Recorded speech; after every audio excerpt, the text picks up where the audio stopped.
Okay, hello everybody. I'm Conquering History Games here with some new audio. And so I've had this poll up for I think a little bit over an hour deciding which new Hearts of Iron 4 mod I was going to play. And it looks like we don't have an answer yet. So I said that, yeah, if anybody had less than 50%, you know, we're gonna do a runoff. So yeah, let's go ahead and end the poll, and then we'll have the top two. Oh goodness, what the heck just happened? Oh, that was weird. Did the chat just get embedded for you guys for a moment? Maybe not. Okay, that was weird. Yeah, we'll go ahead and end the poll, and then we'll have the top two do a runoff for a little bit, and we'll just listen to some tunes while we wait. One of my favorite albums that I've heard recently. I'm trying to end the doggone poll. There we go. So, what Hearts of Iron 4 series, or is like mod, should I play? We're either going to do Equestria at War, or we're going to do Kaiser Redo. Here we go. Guess. Alright, so the new poll is up. We'll go ahead and start this over. I'll tell you what, you guys got to the end of this first song, so it's about 7 minutes. Which, incidentally, is apparently not copyrighted, because I played this album on a recent stream, thinking, oh, screw it, I don't care, let's just get demonetized. Nothing happened. I got no email, no notice from YouTube saying that the music was copyrighted, so apparently this guy is obscure enough that it's not there, which is a real crying ass shame, because the bit of music, I think I want to say I've heard 5 albums from this guy. 2 of them have been exemplary, just absolutely incredible. This is one of them, and like the other 3, I should say. There was one that I listened to, I think it was a live album, so I haven't really listened to that one too much because it had songs that were on stuff that I'd heard before.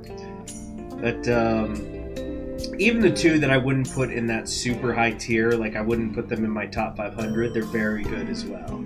This is an album that's definitely going to my top 500, though, I'll tell you what. Alright, so it's a really tight race.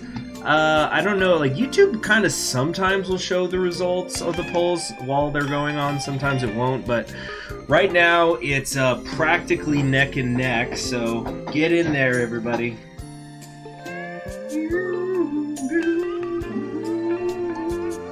This is what happens when you listen to niche music. There's no copyright claims. Yeah, and this is amazing. Like the guitar has come in. It's already picked the song up, but you guys wait for that sax to come in like 30 seconds. Less than that, really. More like 15. Here it comes.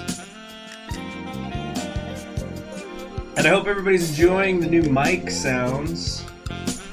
What mod do I personally like more? Oh, don't worry about that. I wouldn't put them on the poll if I didn't like them. Don't worry about picking one that I'm not going to enjoy. You guys got about 5 more minutes to vote. Once again, though, I see that YouTube's being a little goofy with the count, because there's more people who have voted than it says are viewing, so I don't know, YouTube needs to fix that up or something.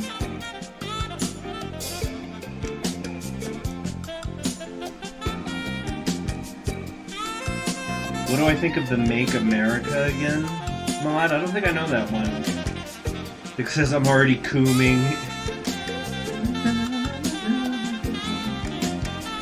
The mic's only good if we can hear Caesar's hunger rouse. Well, he's napping right now in the chair next to me, so... Here it comes! That's the main riff.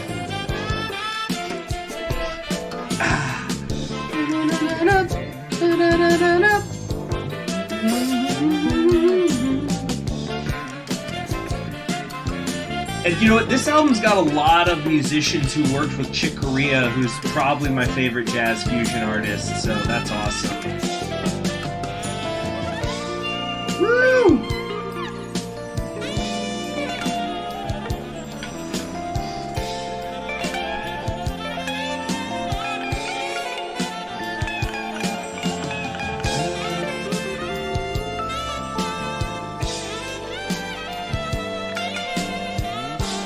And that bass player, he's starting to pick it up. He's gonna be popping by the time it comes around for the chorus again, so to speak. But you see, then it comes back to that lullaby from the beginning. It's like, yeah, 4 minutes, we've been on a journey. Not even 4 minutes, but we're still in the same song. We're still in the same song.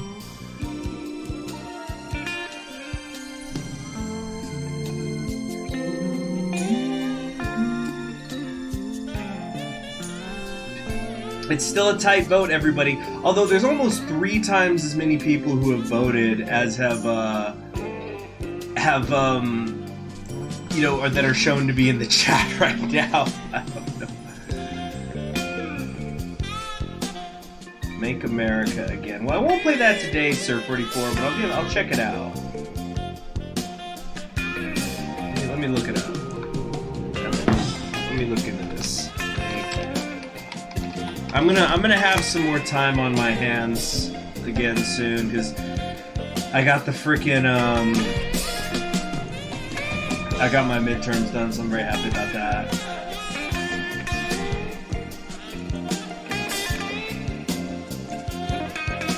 It's in the Steam Workshop, right?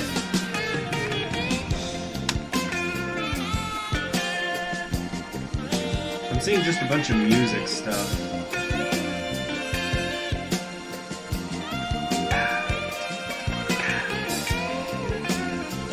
It's neck and neck, people. If you haven't voted, vote. Is it under Make America Again, or is it under MAA? Here comes the chorus again.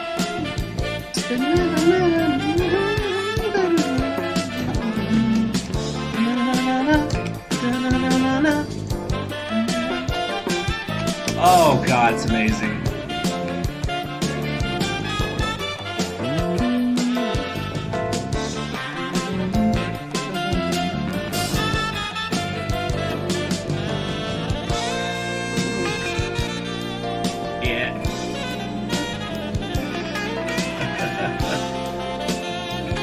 So the name of the song, this song is called It's You. The artist is Jun Fukumachi, and the album is The Sea of Dirac.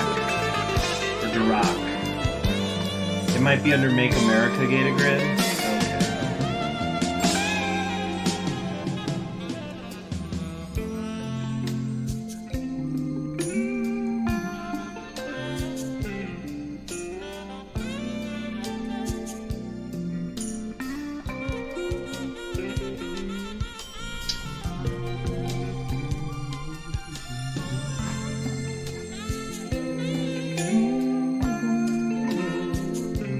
See, just right back to that opening riff. Oh, it's such a tight vote. It's so close. It's anybody's game right now. You guys got about 30 seconds. Is it just less than that, really? It's just fading out. And then the birds chirping. Like, what? Oh, the mod. Oh, great, great. The bots are here, everybody. Successful stream confirmed.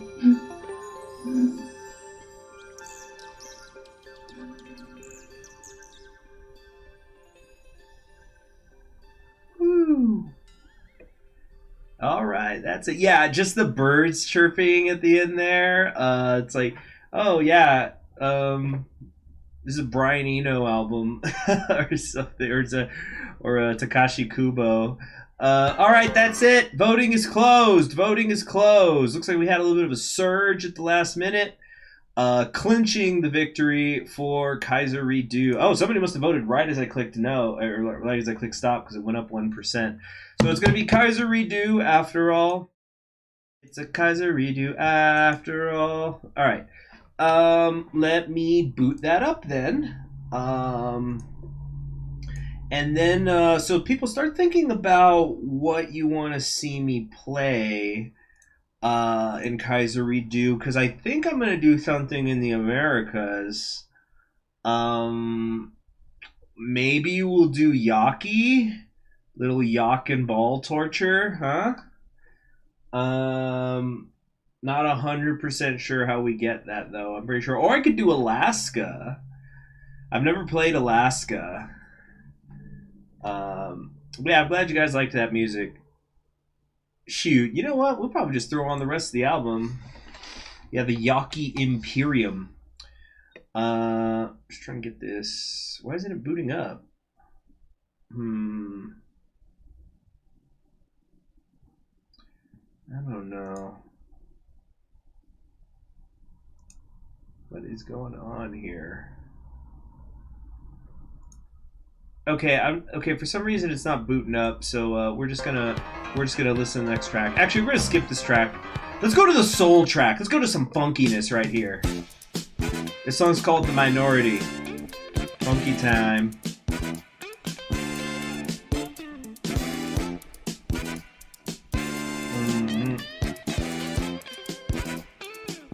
Savinkov. Okay, there. It seems to be booting up now.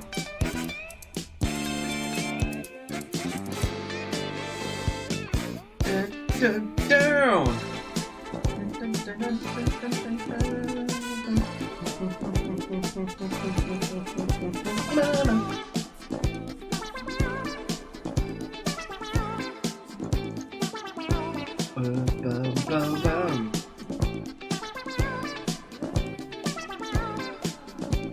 No Kipsu.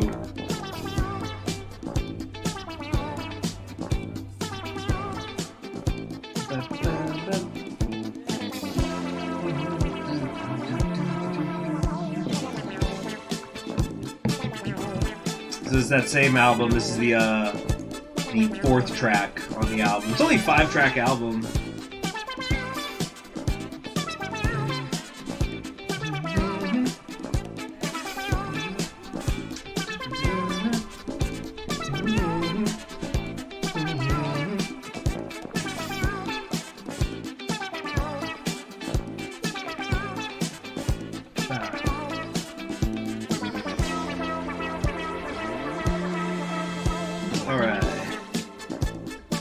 Check out Young Warrior Path, Native American Totalism. It's broken as fuck and totally overpowered. That's always fun. It's fun when it's something like Redo. Play Savinkov and just roleplay the man, only if I had his biography on hand. Speaking of biographies, I was talking to a professor who kind of would know the era about, I was asking her if there had been any biographies of a certain politician since, oh, I guess just show you guys like how long it's taking here. That's why of a certain politician from the United States in the mid 1800s. And I was trying to find a biography on him, and I literally could not find anything that was published before 1900. So 122 years ago. And so I asked her about it, and she says, I'm not sure. I've studied them a lot. Let me think. There has, because I was saying, has there been anything written on this guy in the last 100 years? And she got back to me, and she was like, yeah, there's nothing that's been written from this guy before. The last one that was written was in 1970. So that's still 52 years ago.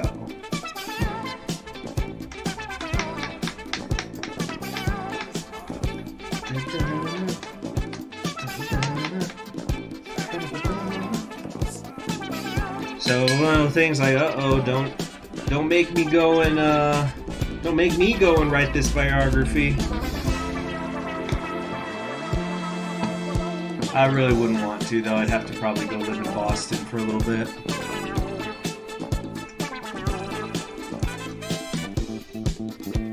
And fuck Boston.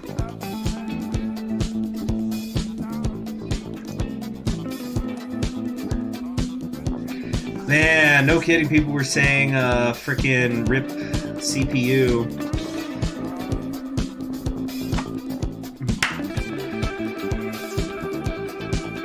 Reformed the 13 colonies, but over the whole 48 as New England. Really? So would it then be called 48 colonies? Would that be the country name on the map?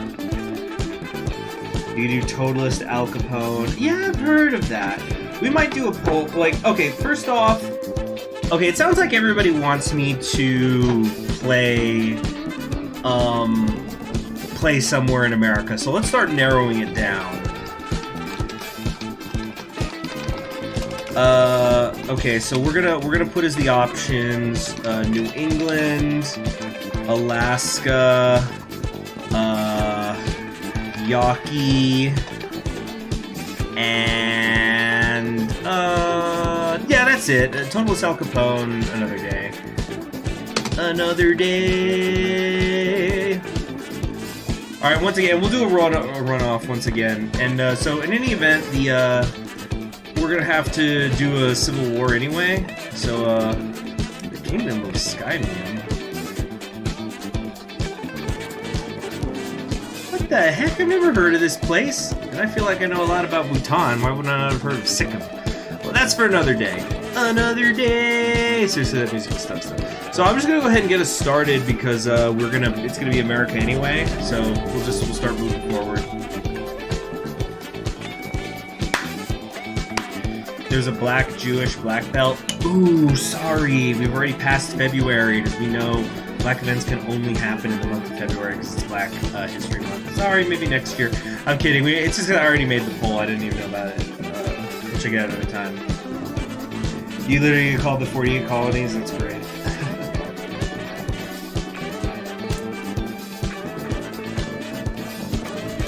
Yeah, we're just gonna keep listening to this album. Fuck it. All right, so let's start here.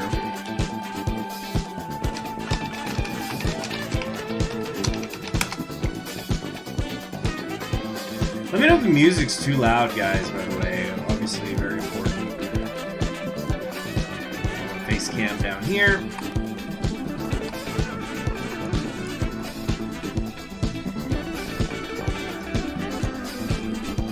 By the way, guys, how is my voice sounding? Is the balance good? And like keep in mind, this is an old mic. I'm honestly thinking I'm gonna probably still keep playing with the settings here and there on OBS, but for when times I don't have the OBS filter, I think I'm gonna invest in a new mic anyway.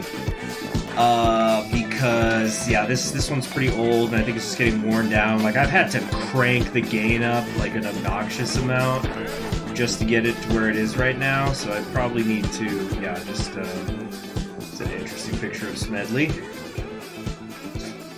I'm probably just gonna need to get a new one. So what I'll say then is like probably the first. Maybe like $30 of any super chat that I go, that's gonna go to a new mic because I've been looking at some different ones, and I don't want to go more than like 30 pre-tax for anything. All right, we're gonna go back to track 2 now in this album. So this is apparently really Frank Zappa influenced. Confession time: I've never actually sat down and listened to a Frank Zappa album, although it seems like I probably would really like him.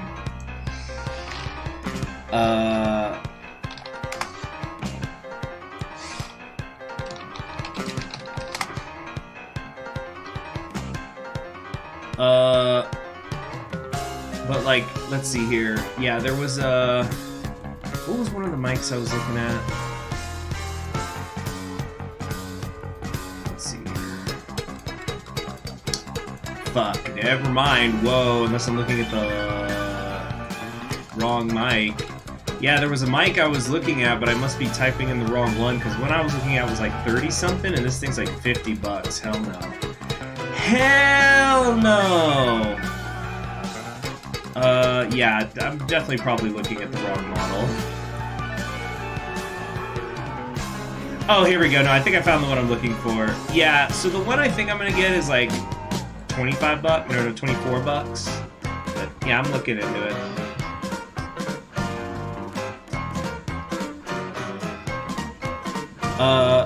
Anyway, yeah, and again, let me know if the music's too loud. Actually, I feel like the music is a little too loud, so I'm just gonna turn it down a little bit, like just that much. There we go. And yeah, I'll keep voting. I'm gonna keep the poll open for a little bit. Tell you what, we'll do it until the end of this song, because this is like a 9-minute song. It doesn't look like anybody's gonna hit 50% though, so we'll have to do a runoff. That's fine. Let's just dump everything into rifles. What's this? Oh, legation council shit.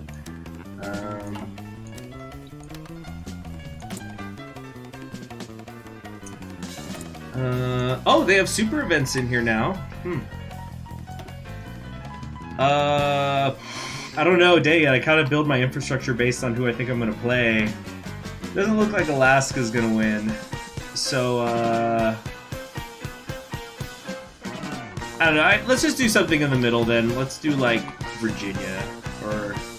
No, Virginia's fine. I don't know. We'll do, like, Missouri. Southern Missouri. Yeah, just get this central area here. Okay. Yeah, so this song is called Neutrino, off the Sea of Dirac album.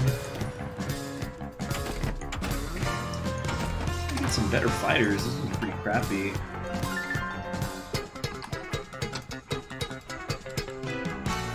It might be my Mexican bias, but Arab unity is objectively great in any timeline, even if it's post-nuclear apocalypse. Whatever gets us there, right? Hold on a sec, I need to hide something. Enjoy my bingo card that I made.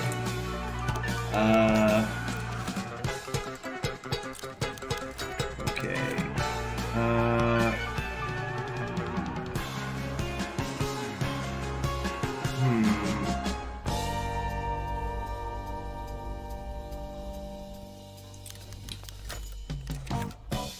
Just checking something, like I said. Okay. Great.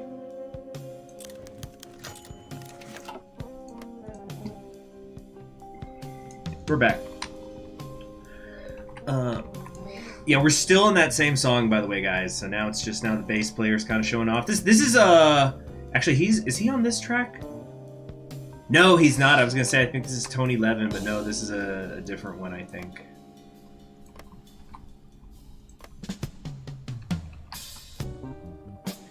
Ah, hello, Bad Beast Yeti. Thank you very much for contributing to the microphone fund.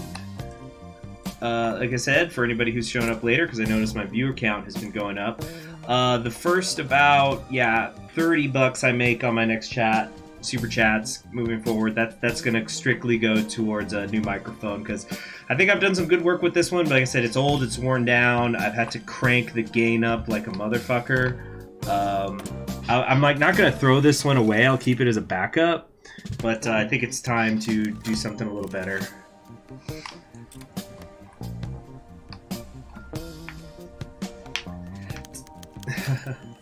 Crime spree, can't spare anything.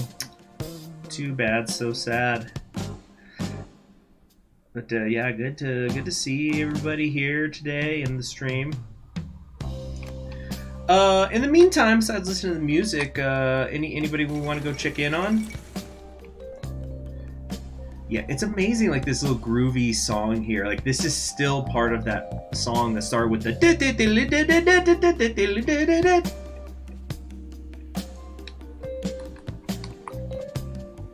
Yeah, but who do you want to check in on?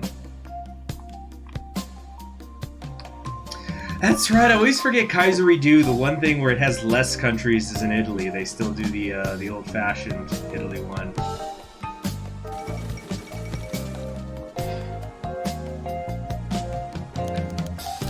Eugene Talmud flips. You know, there's a comment chain I'm never gonna forget where I did a video, it was a Kaiserreich guide where I was explaining how to peacefully unify the two Italies.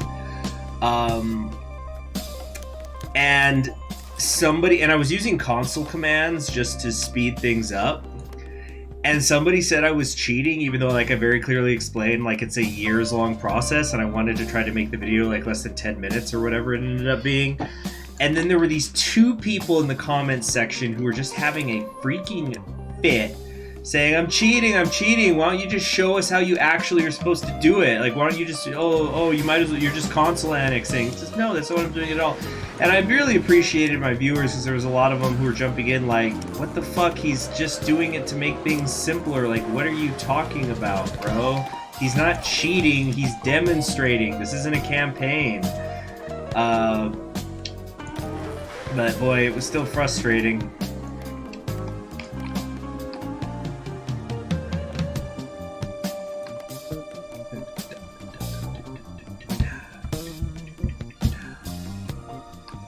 Lermond? Who's Lermond? Like Lermontov? Oh, so I've been able to start catching up with my personal reading now that my midterms are done.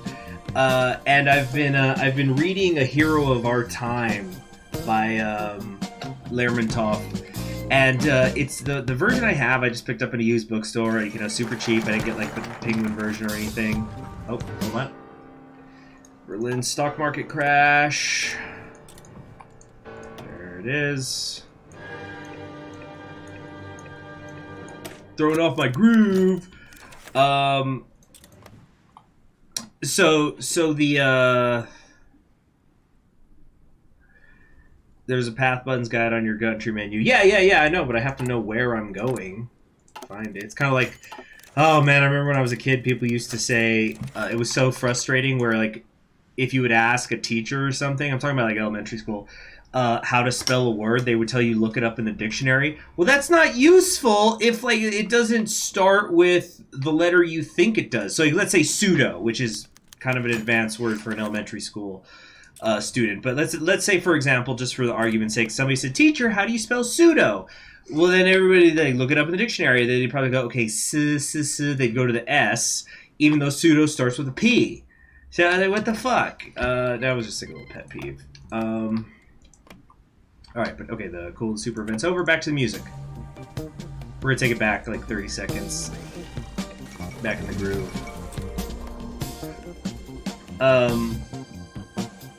But yeah, so I'm reading this book by Lermontov, and there's it's the version I'm reading is not a Penguin Classic or anything. It's I forgot who's the, you know, actually I should just go grab it. I'll be right back. But listen for when we come back to the original riff in this song.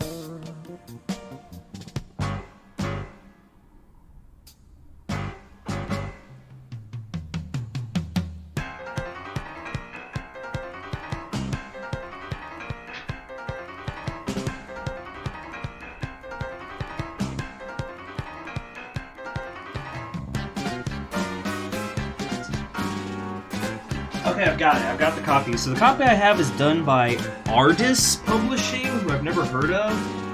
I'm looking on the back. I guess they're Canadian. They're a Canadian publishing company. Yeah, here's that original riff from the beginning of the song. And when this ends, we'll cut the poll off. So, but the translation, it's interesting. It's translated by Vladimir Nabokov, who I've never read, but I hear that his novels Lolita and Pale Fire are like consistently, it's like, oh, these are two of the greatest novels in the history of the 20th century, like in all of the 20th century, and even all time. Now, I've never read either of them. I know what Lolita's about because I'm a Kubrick fan, and frankly, I'll probably never get around to that. The subject matter, well, you guys know what lolis are, I'm sure, so a book called Lolita, I think you can infer what's happening when it's from the point of view of a middle-aged man. So not super high on it. Okay, so we're now on a new track. This track is called, oh yeah, hold on a second, let me pause the music. So we're going to end the poll. It looks like it's going to come to a runoff between New England, hold on a sec. Between New England and Yaki. All right, so hold on, let me set up that new poll.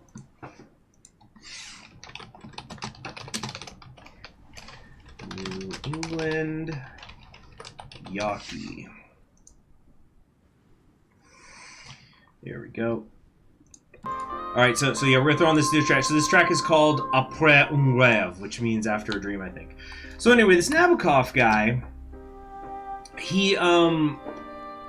but he translated this because like Russian is his first language, because I think he's like an immigrant from there to the United States, he wrote this introduction to A Hero of Our Time in the version I have, and he kind of basically says, I'm just translating this because all the translations I've read suck, so I need to do one right. But he's like going, and this book's actually not even that good. It's actually kind of shitty, and it is like really full of cliches and trope. Looks like the Democratic establishment has won out. Pancho Villa in charge down there. He looks a little constipated. But throughout the book, like, he has translation notes, which I like, because, you know, like, usually when you're translating, you're reading a book that's been translated, and especially if it's a period piece, like this book was written, I think, 150 years ago or something, and you have to, so I like when there's notes in there, because it will say, like, oh, okay, this is a reference to somebody who was a famous poet at the time.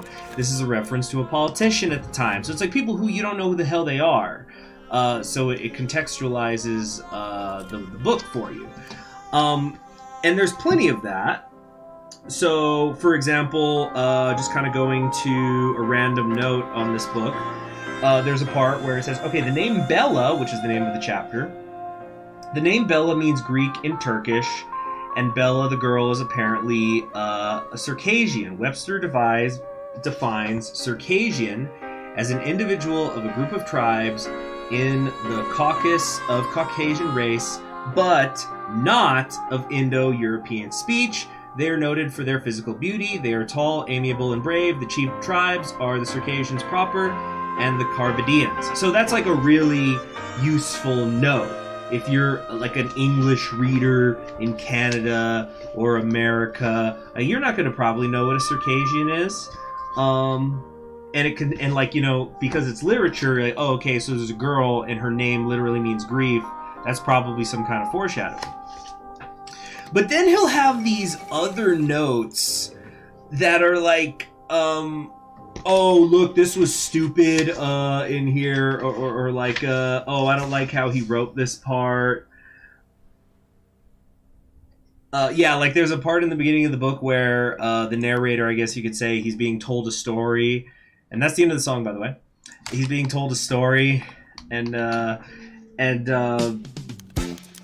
guy's like saying, this happened, and then the narrator's going like, ooh, tell me more, and then there's like a note, and it says, quote, here and elsewhere, the listener's eagerness is a little overdone.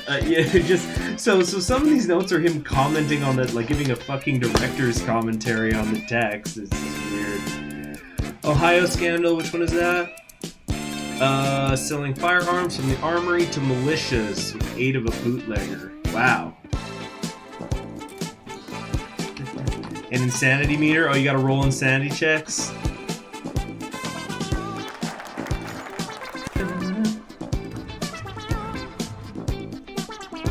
Let's see, Garner, Wagnerville fails. Alright, so we've heard this track before. Now we're going to go to the big monster of a track. Like, this is the title track. This is an 11-minute song. Sea of Dirac. Here we go. Picks up right from the beginning.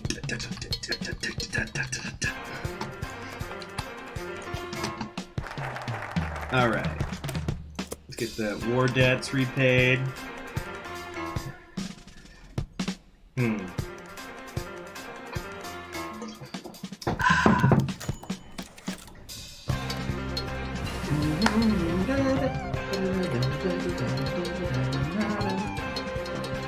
Stalin paranoia meter. Yeah. Finish with Trotsky, cause he wouldn't help me with my mind. What band is this? This is called, this is a guy called Jun Fukumachi. He's like the composer. I'll post the album in the chat. Oops, supposed to be a J in there, my bad.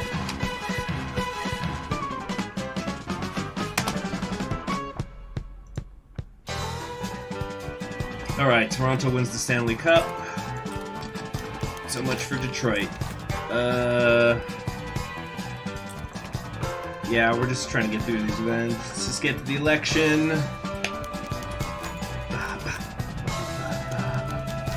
Splitters!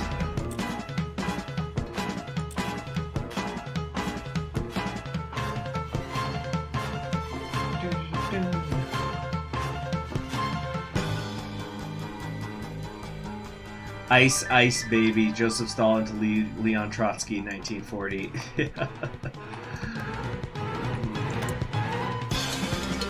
I'm actually planning on reading some Leon Trotsky for the first time later this year. Well, I shouldn't say for the first time, but like actually sit down with a book of his instead of just reading excerpts.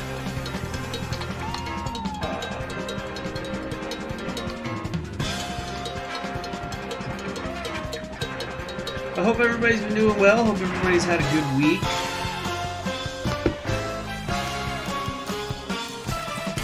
I finished my school week.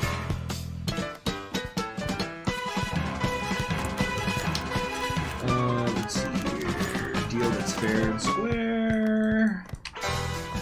As in New England, you could role play a New York accent. By the way, vote if you haven't already. It's very close, although once again, more votes have gone through than there's people watching, so I don't know if somebody's cheating, but it's probably just that that issue we usually see with YouTube lately. Like on big streamers will have, I don't know, they'll have like, you know, 4 digits of people voting in a poll during their stream, but it'll say they've only got hundreds of people. You can get Trotsky books for free online. Yeah, I know, but I like to, and that's how I've read them before when I've had to read them for one thing or the other.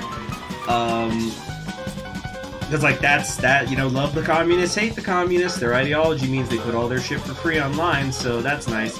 But I think because of that, it seems to be my experience that like communist, anarchist writings and stuff like that, they're actually kind of more expensive than usual stuff if you want to get a physical copy. Because, and I'm sure it's because like most major publishing companies are like, well, why would we make this book? It's free online. Why would anybody buy it? Which is not like, and you know, obviously Penguin Classics does quite well with a lot of books. You know, they're like almost 2,000. It's like almost like, I think it's like over 1,700 Penguin Classics exist. Most of those, of course, are public domain. But I think you guys kind of understand what I'm basically saying.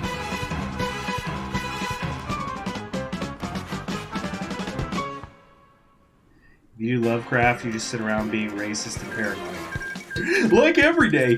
Yeah. Well, we'll see. We'll see what happens. I really like that little quick in that. Yeah, just those little. Yeah, those little openings. Let everybody get a chance to do something. Get the drummer in and stuff.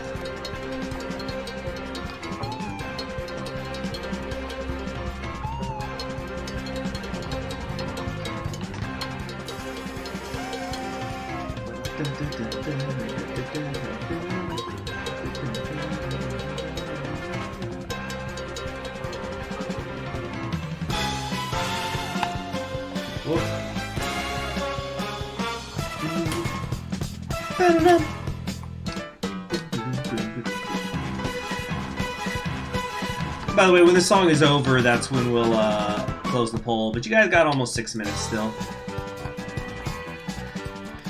See, that's how you get an almost 40-minute album with just 5 songs.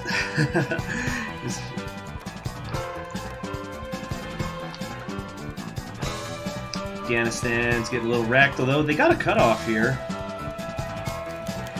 Increasing radicalization.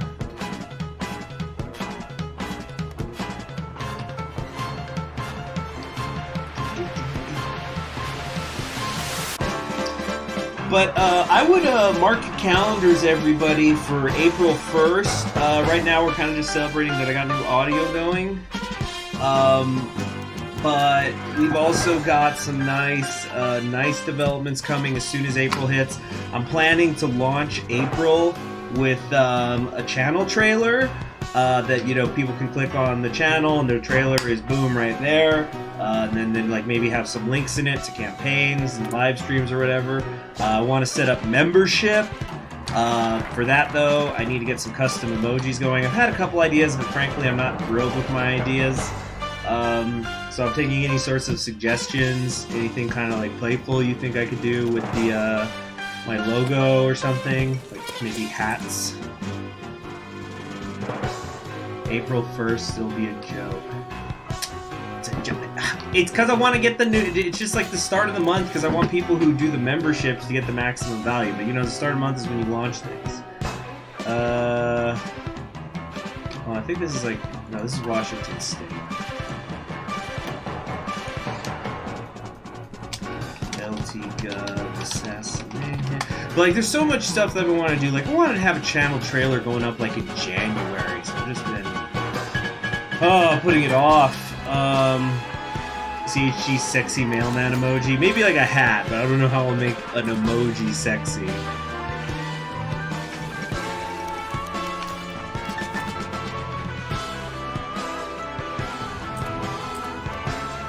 But yeah, we're looking forward to emojis, membership, a channel trailer. I really want to get a freaking channel trailer up. I want to do that for ages.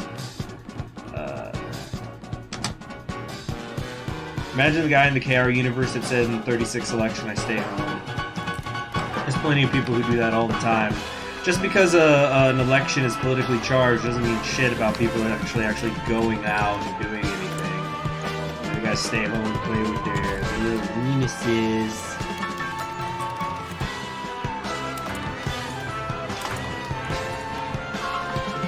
Your mascot can be Mail Truck Coon.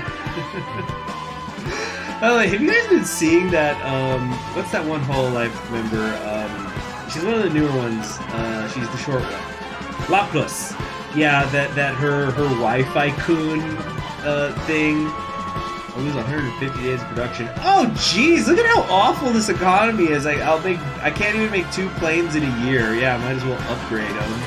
Who cares? Yeah, it's gonna take 146 years to make 1 fighter because I have no rubber. Holy shit. Did I say 146 years? I meant 1.46 years. Jeez. Just making it by hand.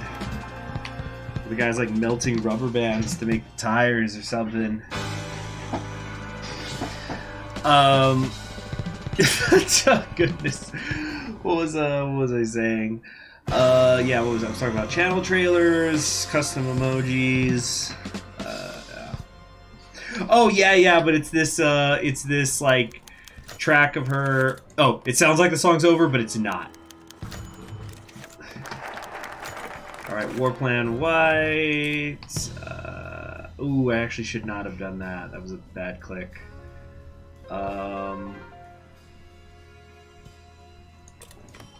Bad click. I messed that up. It's gonna make things harder. Can't rush quality. It's gonna be a good fucking plane, yeah.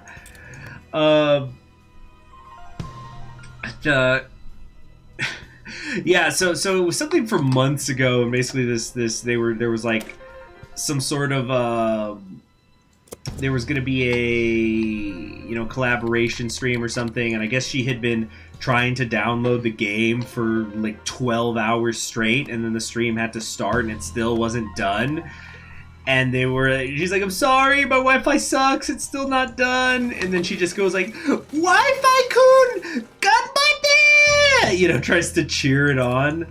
And so that little clip has become a meme in the last last week or two. And it happened months ago. It's just one of those things, I guess, that it just takes time. That plane's for mail delivery. You joke, but the United States Postal Service actually does not have any planes. They have to use other people's planes.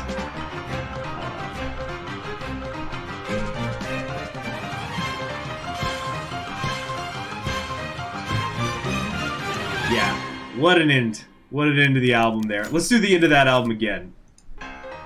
Hold on. Just this last 30 seconds.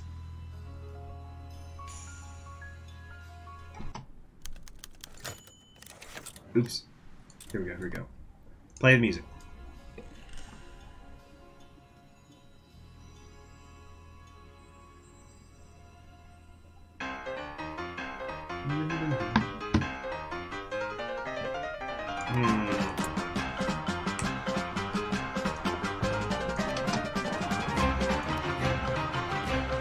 Postal Force 1. Yeah.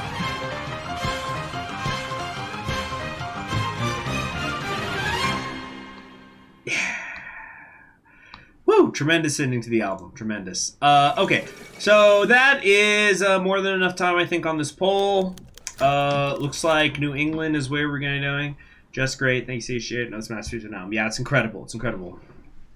So it's funny, the way that I end up finding this guy. Hold on, I'm thinking here for a sec. No,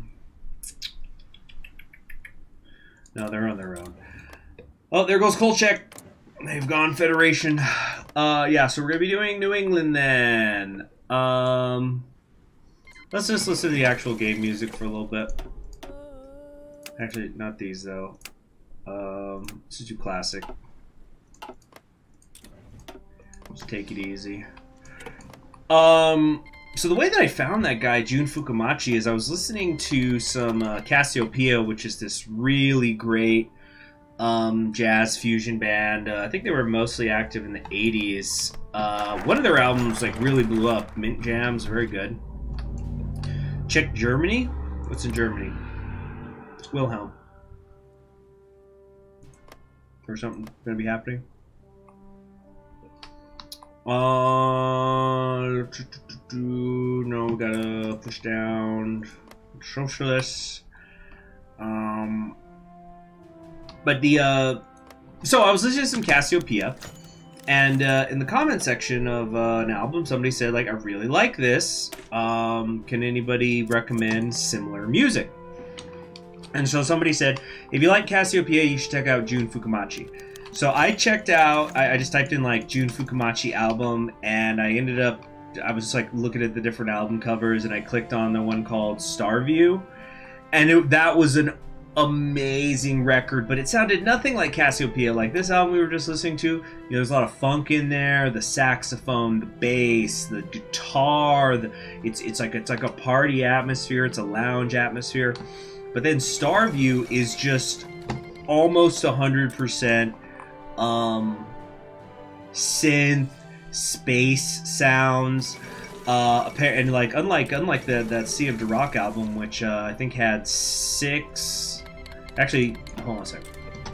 And there was 6 instruments on all those tracks, basically. So yeah, there was bass, drums, guitar, keyboard, percussion, and saxophone. The Starview album is just Jun Fukumachi, apparently. He's just layering, it's just all him on either the piano or the synthesizer, and it's such an amazing journey. And as much as I like to see a Dirac, I think I still like that one a little bit more. And they're both really great, though. They're kind of in different genres, so it's not really fair to compare them. But I was just listening to it, I was like, this is incredible, this is nothing like Cassiopeia. I did listen to a little bit of this album of theirs called Spiral Steps, but I kind of stopped listening to it because I went, no, if I want to really sit down and listen to this one sometime. That one sounds kind of funky style, like Cassiopeia. If Germany deals wrong with the Depression, they get a revolution, they get the Total Krieg, man. Total War, man, really? Let's take a look here. Where's that at? Wow, I haven't looked at Germany's tree in a while. I don't know how many of these are Vanilla Kaiserreich, but like, wait a minute. But for example, like these focuses, I haven't seen those before. That art. Deutschland über alles.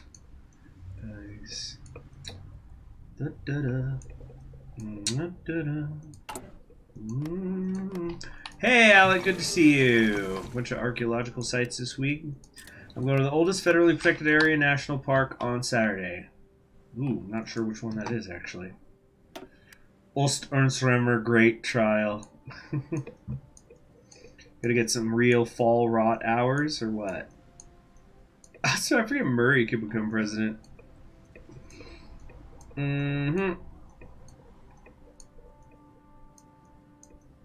That's a different tag. I'm a little confused here. What focus am I supposed to take? I don't see any available. What the fuck? Do you guys see any focuses for me to take? Oh, wait, what's this? What's this? Oh, the Navy. In the Navy. Oh gosh, there's all this down here. Yeah. Woo! Look at that tree. Goodness gracious.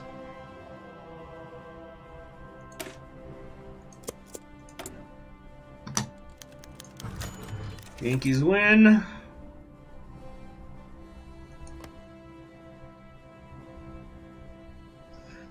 You go Republic, Commune, London, instant funny propaganda guy.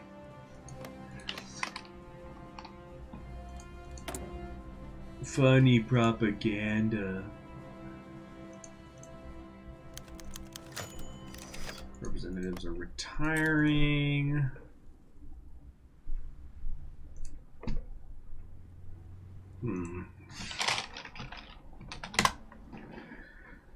Germany is obsolete. Yeah. The world has bypassed the need for Germans. Only losing to Japan. Yeah, it's rough. I don't think, you know, I'm trying to remember if I've ever seen an AI situation where Japan just doesn't wreck Germany in the Far East. Which makes sense that they would, you know, because it's always after the Second World War breaks out. They're going to be busy in Europe. So Germany, East Asia is essentially on its own, so Japan just has to beat this puppet. Yeah, it's off moment. Thank you very much for the super chat. The park I'm talking about is Hot Springs National Park, which was established as a military reservation in 1832 by President Andrew Jackson. The American lion, as they say. This Afghanistan war still going. Oh man, they must have actually caught a lot of the troops up here in that earlier encirclement. Afghanistan is over the river. They are over the river. Okay, yeah, here's the like million people running. We do a deadlock. Say it's too late to start. Got your election in a deadlock. I don't believe anybody.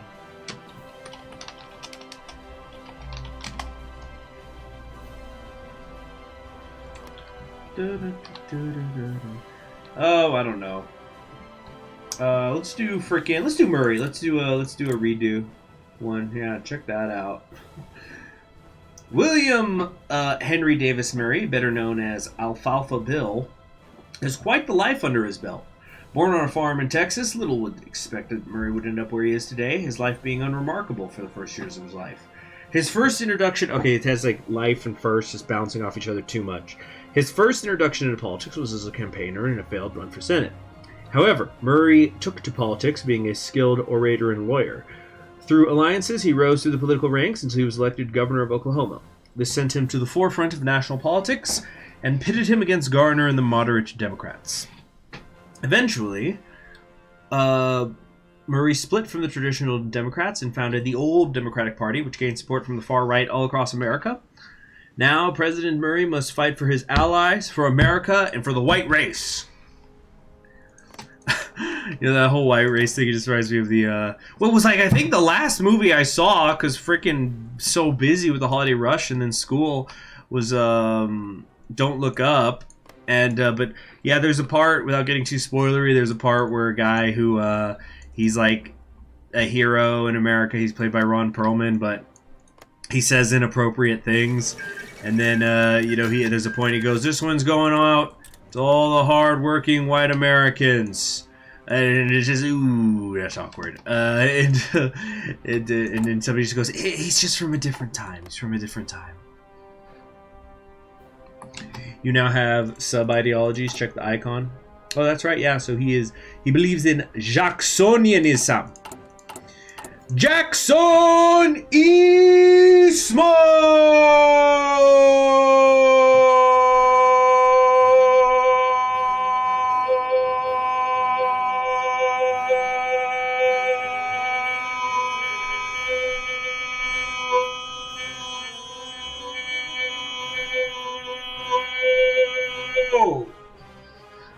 Jacksonismo. During the so we're not going to read the old Democratic Party part, but just the Jacksonianism part. Jacksonian democracy, or Jacksonian agrarianism, or did I blow out the mic? We gotta do audio checks for when I do things like that. How was that, everybody? Jacksonian democracy, or Jacksonian agrarianism, also known as Jacksonismo agrarianismo. Mike Kuhn, we're gonna miss you. Come on, just get through like maybe one more week. Mike Kuhn, ganbatte! All right. Well, even just Jacksonism is a uniquely American spin on the conservative and usually democratic ideology of agrarianism that places key emphasis on uplifting agricultural workers, farmers, and the peasantry, calling for expanded property ownership, the primacy of family farming, political decentralization, and conservative egalitarianism, also known as egalitarianismo. Jeffersonian agrarianism is a syncretic movement that combines right-wing values and morals with left-wing attitudes towards aiding the working class without falling prey to venomous socialismo or liberalism. Staunchly anti-elitist, this American variant also largely supports the ideals of former President Andrew Jackson, as well as Jeffersonismo, utilitarianismo, classic liberalismo, liberal conservatismo, populismo, laissez-faire economicismo, and the American ideal of manifestisto destinisto, amid claims that it is also racially motivated and wildly nationalist. Jacksonian democracy, the peronismo of North America. Actually, that would probably be Huey Long if you're talking about like actual ideological overlap, but for being something that has like all these nuances and stuff, yeah, Jacksonian democracy is probably more that way, where it's like, suffrage for all the white people, the white men. CHG, Al Capone went to hot springs to use the bathhouses to treat his syphilis, and they used blue mass, a medicine no longer used to treat syphilis. Yeah. Pick a lane, Jackson. Alright. It's like, we believe in the workers' rights. And racism.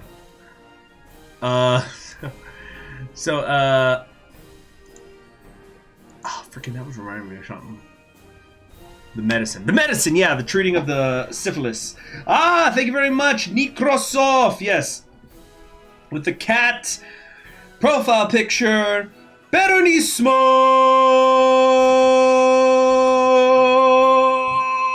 Doing a mic check right now.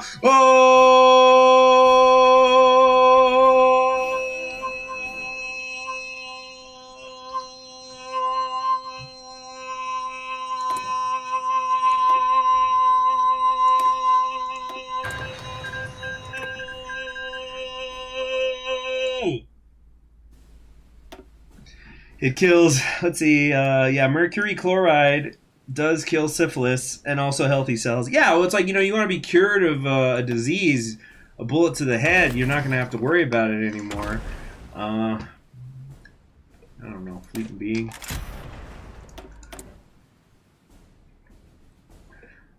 Let's see here. But it's funny you were talking about like going to bathhouses and treating syphilis. So I was recently learning about New Mexico. So New Mexico, for those you don't know, I think was the last or the next to last continental state to be admitted into the United States. And they were having a lot of trouble getting the population requirements that were needed to apply for statehood. But there was also other complicated things that I'm not going to get into right now. But One of the interesting things that New Mexico did in order to increase the amount of people coming into the area when it was still a territory was they established in 1880, it was called like the Bureau for Immigration Services or something. And one of the so they start campaigning on like ways to try to get people to come. And one of the things they do is they start talking about how New Mexico is a really good place to come for if you're suffering from tuberculosis, or TB, which I'll probably call it for short. But thank you again very much for the super chats, what funds the live streams. So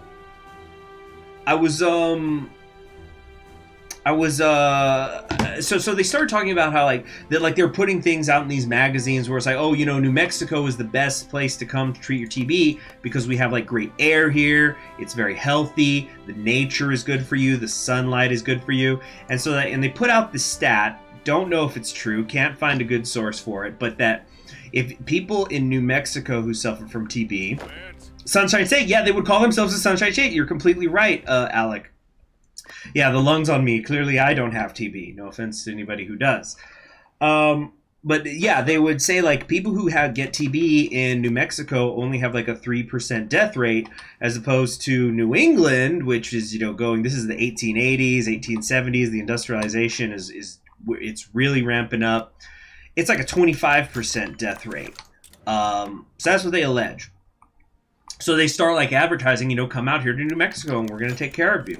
And so these people start coming in and they start getting, and their nickname for them was Lungers, like spelled Lungers.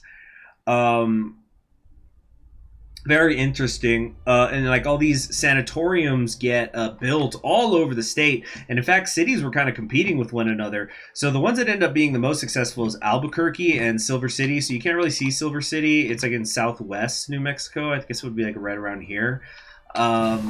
They're setting up all these sanatoriums and they're doing things where they're talking about, you know, you got to get a lot of rest. You got to get a lot of fresh air. So like they would build cottages on a lot of these sanatoriums that had like really big windows. So it's even when you're inside, like if you feel like you're getting too much sun, still go inside and keep the doors open. Like if there's not a storm, keep the doors open. You need the air. You need the air all the time. Okay, we got a mission thing here. Act quickly. I think we're going to want to not do that. So we blow up a bit here. Let's see here. Hold on a sec. Murray, act quickly. There's an old sanitarium near Las Cruces at a place called Dripping Springs. Yes, I actually think I know somebody who was is like doing some research into that area. Like, I don't know them. We're not friends, but it's just something that came up. Hold on a sec.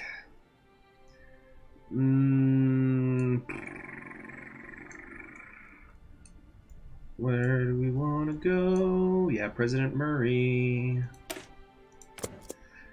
And get something over here.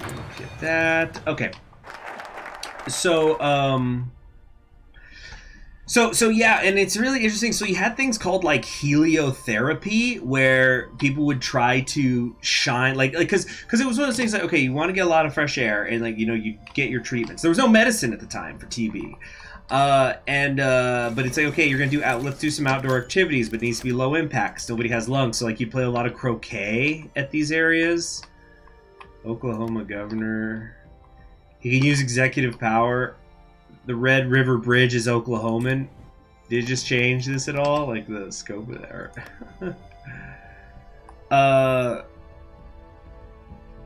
Let's see here. But there would be this stuff called heliotherapy, which, if you know what the word helio means, call of the race.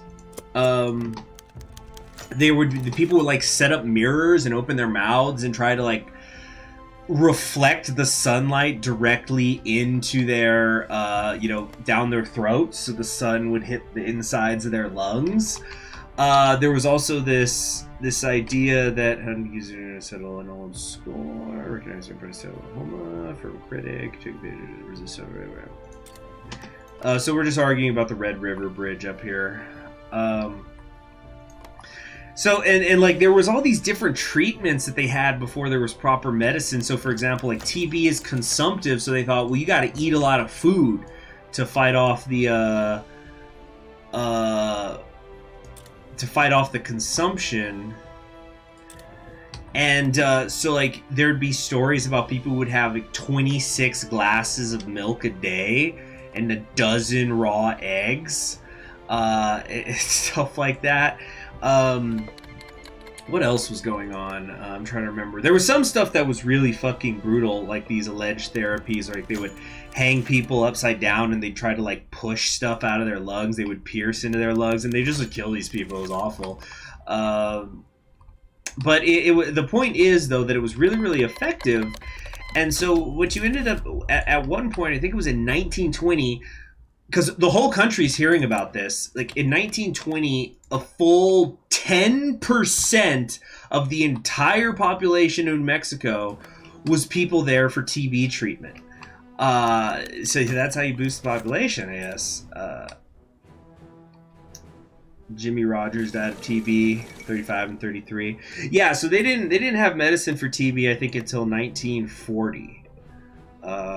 At which point New Mexico was already a state. And like, I'm not gonna blame like the healthcare workers or anything. That like but like at least on like the political level, a lot of this stuff was just on trying to get people to come into the state, to associate the state with good things. Except it wasn't even a state; it was a territory. It's like so they could be turned into a state. Okay, here we go. Here we go. It's begun. All right. So, Murray, breakaway. Damn, that's a freaking huge CAR. Look at that. They're like right outside Chicago. But yeah, we're going to be playing New England. That's what the vote was, right? Oh, shoot. Did I forget to... Oh, I can unpin this now. Let me double check, but it was New England, I think. Got to scroll through a bunch of chat, which I like. I like active chats. Yes, New England won. Not quite a squeaker, but, you know. So, okay. National focus. We actually might just end the stream once I start up with New England, so then next time I probably will stream tomorrow morning. So that way I can make a proper thumbnail so people who want to watch New England can come in and see it. Yeah, 48 colonies, let's go! We'll see. I'll probably do another poll to figure out what it is everybody wants to do. Hey, PinKid82, good to see you. Yeah, what I was saying. So this was definitely about getting population in there and, like, you know, creating some sort of image for New Mexico. Because at one point, the U.S. government was trying to set up a leper colony, and they wanted to do it in New Mexico, because like, oh, New Mexico's the health place, let's go put it there, and like it'll be good for them. And then like the state legislature basically wrote up something and passed it through a resolution, essentially saying, we don't want your stinking lepers stinking up our beautiful state, so fuck off, you know. So I was like, okay, so this wasn't really that much about helping people. I don't know, how much infrastructure can you build in a couple of weeks? Haywood's calling for action. We're gonna keep standing by the Republic. Yeah, Big Bill Haywood and his big black hat. Jimmy Rogers is famous for the song "The Jailhouse Now" featured "No Brother Without Doubt." Now that is a good, freaking track. I need to look into the guy who produced that. I think his name is T-Bone Burnett, because there's a few albums that are in my top 500 that he apparently kept. He was the one who worked on them. All right, there's Long, because you know Long and Long and the CAR, different things. Continuing to stand by the Republic.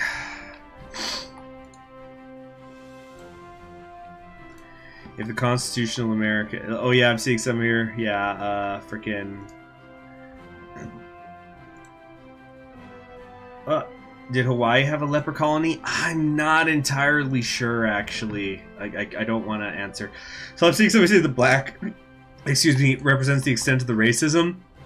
I know that you were talking about the CAR, but it's kind of funny because it's like Haywood is covered all in black. So it's like, look at how racist he is. Look at him! Thank you very much, Mad Beast Yeti, for your work in the chat. The bots are here. Pacific governors are declaring their emergency. Western Command Center has been established. It's under Bradley, right? Yeah. Oi, what the heck are you wearing, Bradley? It's like a fur coat. J. Jonah Jagerson. No, we're doing New England. That was the Last Frontier. Good riddance. Territory of Hawaii. Should have expected this. Yeah, there they go. Really like Alaska's color. It's real nice. Let's try to take a peep here though at the Native American one. Was it here? Last Straw.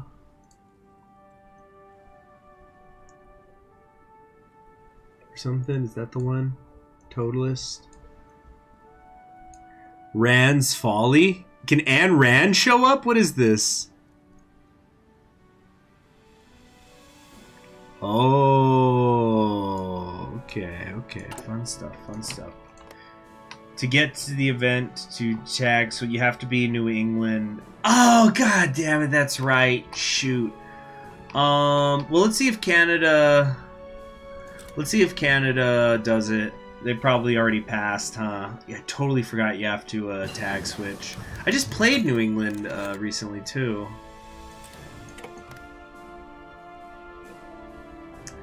Yeah, we might have to load up here. Am I using the KX music playlist? No, because I don't know what is and is not copyrighted, so I don't want to risk it right now, because it's the first episode of a bigger series. Dang it. Okay, that's fine. That's why I made the save files for these sorts of moments.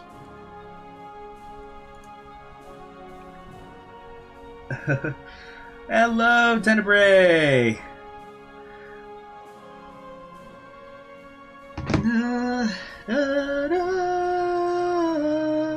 What I might do... Let me think. I don't have to be up early tomorrow. Might be by last Friday. I don't have to be up early in a while for a bit. So what we might do here is once we start up as New England, I'm just gonna run to my kitchen and make a quick sandwich and come back, and then we can maybe keep playing. Why did I have to do the debugging to remember that Canada is CAN? All right. Incidentally, what did they go with? Market Liberals, nice cigar. Oh, look, you can see the smoke move! It's a GIF! Do you guys see that? It's probably not very clear, but yeah, the smoke is actively billowing up. Wake up, CHG, it's 4 a.m. You need to play the save file again. Okay. So let's just wait for the pop-up. Should be happening soon. I think. Oh goodness, don't give me this crap. Come on, come on.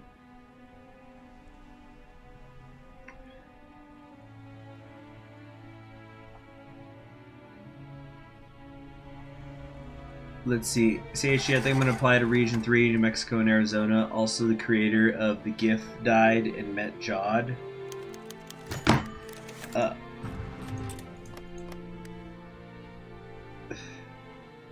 The creator of the GIF. Like actual GIFs? Oh, then do we do this in his memory? Some Ayn Rand. I actually have all of Ayn Rand's big four novels. I read them in high school. I knew somebody whose father was actually an Ayn Rand like scholar. And I'm not going to say, you guys know I don't like to talk about my personal political beliefs, but I think I might go grab my copy of Atlas Shrugged and read a particular section. And I know what section it's at because I wrote the page at the start of the book. But it is just one of those things that it's just so freaking unbelievable. Oh, it's God pronounced like GIF. Oh, I'm Team GIF. Been Team GIF for since day one. Rand gets scalped in that timeline. It's the good timeline. Oh gosh. Are we gonna get this New England pop-up or what? What's going on here?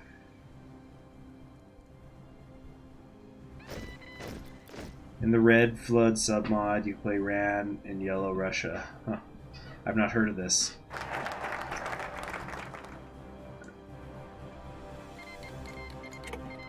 Come on. Yeah, I've never played BioShock. I did once get some of them on sale, but it was like a collection thing they were doing. Here we go. American Civil War begins. What the fuck? Yeah, everybody at war. Yeah, I think now it's gonna start because they're gonna say, yeah, move in New England. Seize New England. All right, we got it. Okay, and he seized. Oops. But yeah, you see, there's parts of like Atlas Shrugged, for example, that you can totally see why. Like, I read it in high school, and I wasn't the only one.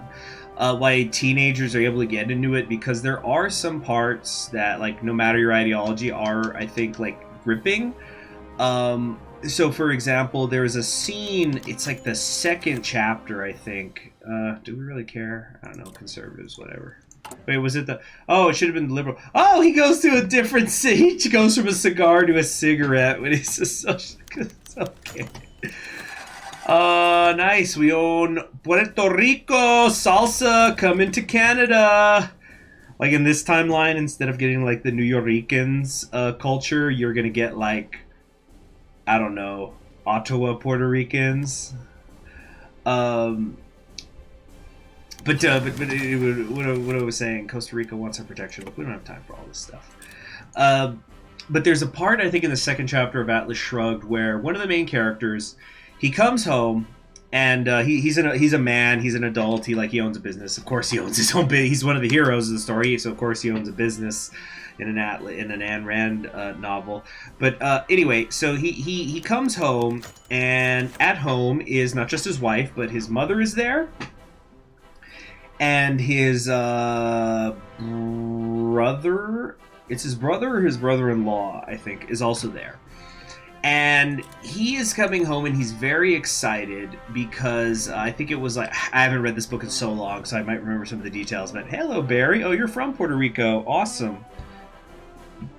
Iron Mouse is Canadian in this timeline, CHG. Yeah, there you go. There you go. Iron Mouse is Canadian. I need to watch more clips of her. I've only ever seen a couple, but they've always been great.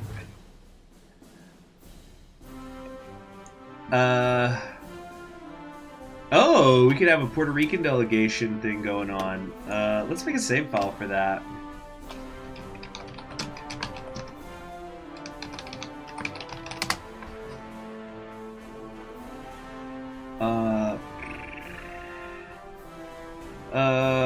Give the island... Yeah, let's just give it to the Federation for now.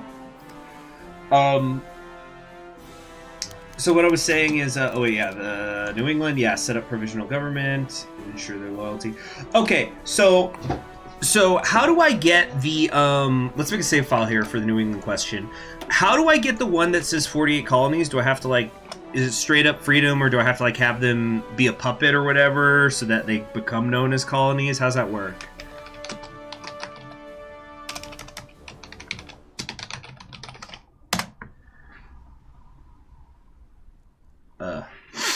Okay.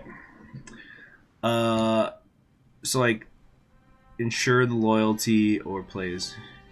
So either way, they'll become a puppet, but I just don't understand what, like, the ensuring loyalty thing means. You have to ensure loyalty for the 48 colonies, and some people are saying give them the freedom. So tell you what, here's what we're gonna do. We're gonna we're just gonna say regular plays in New England, but we're gonna do a vote here. I want to look at the trees, and we want to determine what path we're gonna do. Now, what I was hearing consistently is that H.P. Lovecraft is actually really boring. So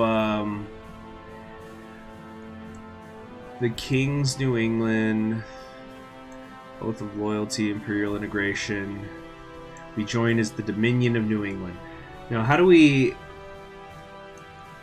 Okay, send the redcoats running. Kingdom of England. Kingdom of England. Ah, you see, I think some of these aren't available because they're social conservative.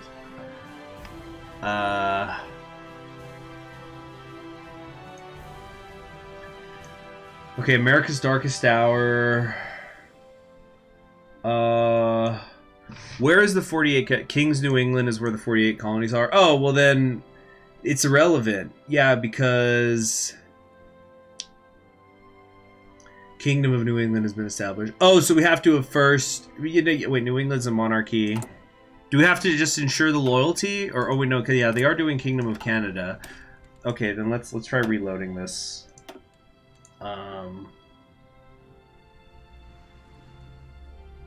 We might actually not do a poll because 48 colonies just sounds funny.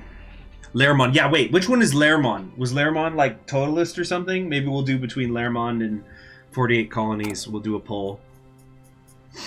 And then you guys can vote on that while I go make a sandwich. Okay, so like if we release but ensure the loyalty. So now... God save the king. So... But we're not a monarchy. Is there going to be an event pop up? Or something? It's the Radsock path if you go independent. So like you go this way. Public ownership, socialist pioneers, utopian colonies. We can reconcile with Canada. Let's not have a non-socialist authoritarian government. Go our own way. Go our own way.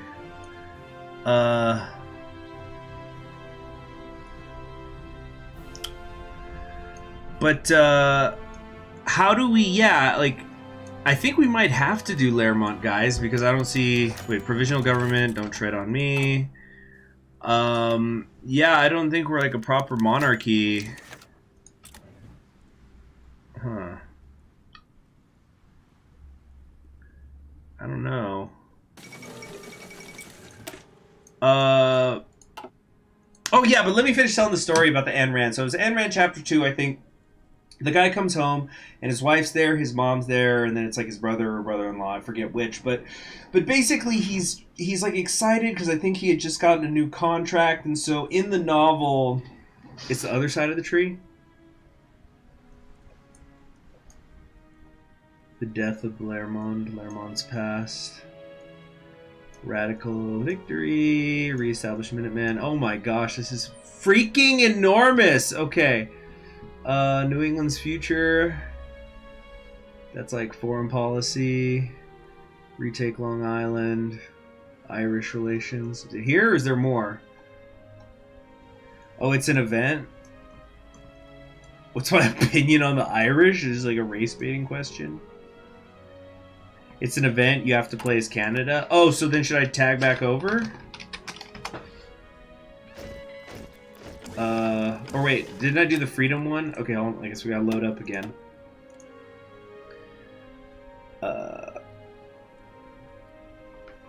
Okay. So he's like all excited about this new piece of steel. It's like this imaginary metal that gets created in the book, but it's basically steel, but it's cheaper and it's lighter. It's just it's like mithril or some shit, except cheap. So it's just like there's no flaws in it. Let's see. After you ensure loyalty, release New England, but ensure loyalty. Okay, so I do that, and then I stay here until I get the event pop up. Okay, national focus bypass, the New England question. Home of the free, no. Union of interests. And the whole thing is like there's a part where like, you know, all of them, even though they're like being really derisive, like they're downplaying this guy's accomplishments. Look at the guide in the game. Freaking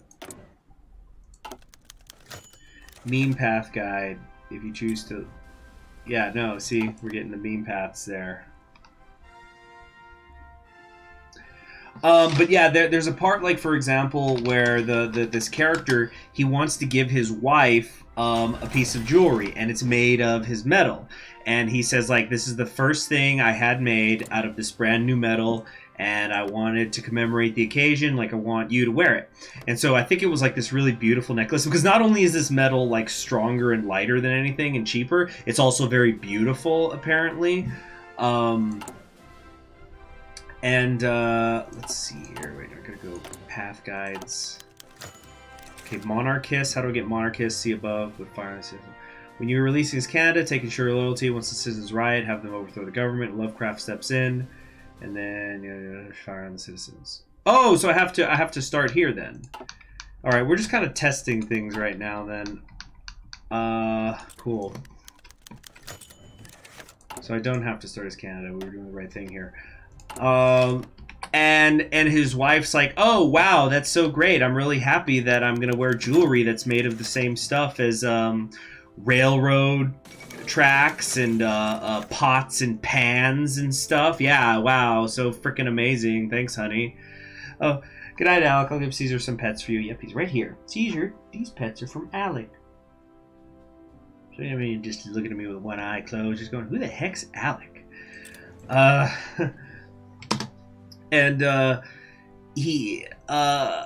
then there's a part where the character's internal monologue is basically him going like, I just don't understand, because his family's going like, oh, we love you so much, but they don't like anything he does. Yes, so like his inner monologue is something to the effect of like, why do they say they love me, but they hate all the things I do, and they don't like anything I do for them. So like, it's just. You know, if you've ever been like an angsty teenager, you know, that's something that can really resonate with them. But there's a scene that is just like completely total like objectivist autism that like I just don't know how else to say it. I'm sorry if that offends anybody that happens in there. Okay, here we go. Boston Massacre. All right, fire all your rounds. So I think this should. Yeah, I think. Okay, so we're now the kingdom. We're under Albert. Okay. I want to make sure we can actually go Kings New England, and then we'll set the poll up. Look at the flag; it's redesigned South Africa. Yep, gone. Yeah, we're like on our third flag in 2 weeks. How interesting! Albert's in charge. Okay.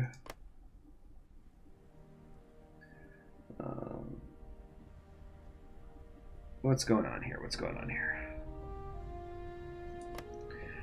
We're just waiting to get through this focus to make sure that the one after will work. Well, it seems like it'll work anyway. Okay, so we know that that's going to work. Let's now check the Lermont, that we can go there, and then we'll hold the poll afterwards, okay? Alright. By the way, you'll notice I don't have the cognac tip glass up and stuff. I'm going to try to set that up before my next stream again. So set up a provisional government. So then now we want to do.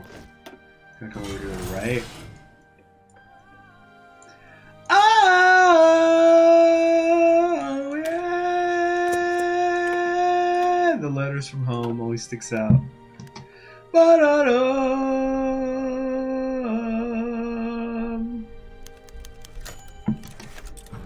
right.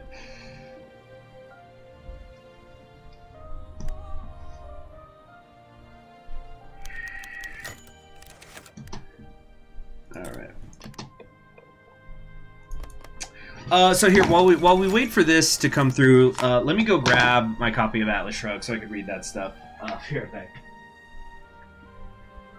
Not yet, Caesar, no.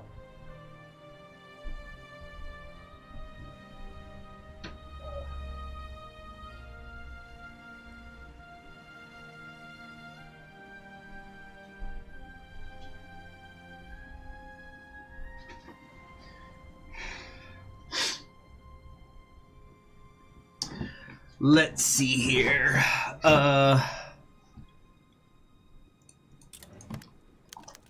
Let's see. Lovecraft and the Providence Society. New England is stirring. Okay, hold on a sec. Yeah, I got a couple like notes here. All right, I think it's page 717. check this. 717. 717. God, I could. Let's see here.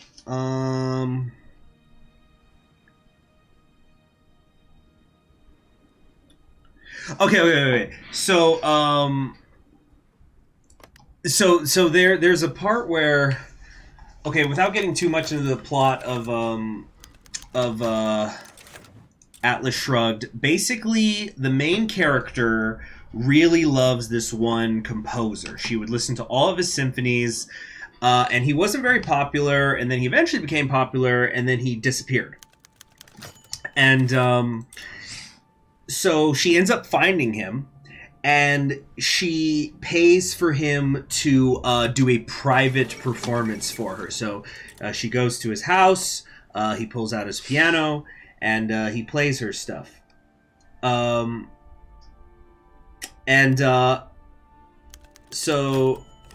he finishes, the composer finishes playing, and turns to her and just says, "Thank you." And then this is what happens. She goes, "Oh no," she whispered, knowing that the gratitude was hers and that it was futile to express it. She was thinking of the years when the works he had just played for her were being written here in his small cottage on the ledge of the valley. When all this prodigal magnificence of sound was being shaped by him as a flowing monument to a concept which equates the sense of life with the sense of beauty, while she had walked through the streets of New York in a hopeless quest for some form of enjoyment, with the screeches of a modern symphony running after her as if spit by the infected throat of a loudspeaker, coughing his malicious hatred of existence. So yeah, she's just like overwhelmed with this emotion, just, oh my god, I'm so appreciative I got to listen to this when I couldn't listen to something like this before. All right, so here we go. Constitution. Let's just like do a regular save file here. Okay. But then he goes, I mean it, said Richard Haley, smiling. I'm a businessman, and I never do anything without payment. You've paid me. Do you see why I wanted to play for you tonight?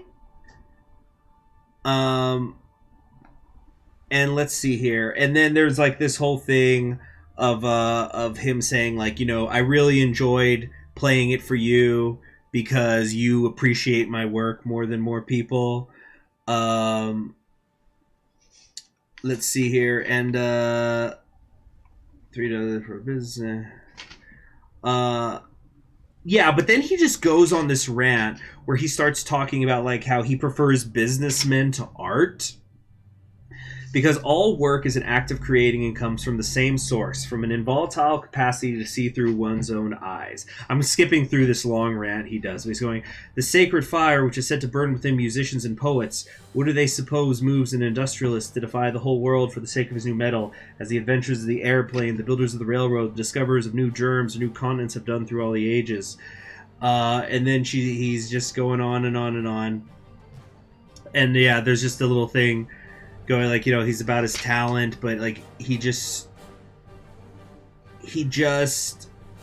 is like, you know, don't thank me, you paid me. It's really weird. That's not even getting into the rape scenes in the book. All right, so what's this? I don't know, equal representation. Let's just see how if I wanted to do this. Art is over glorified business.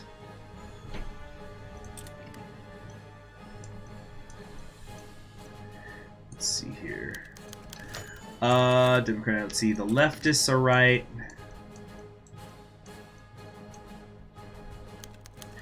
I remember finding something on Discord, a Harry Potter fanfiction where Harry is big into whole Ayn Rand philosophy. It's really funny.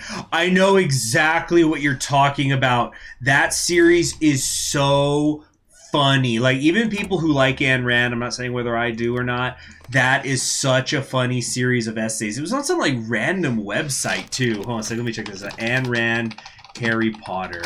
They're so good. Like there's a part where like somebody says the line like freaking Hermione waited for one of them to rape her because like Ayn Rand's got some rape in her shit.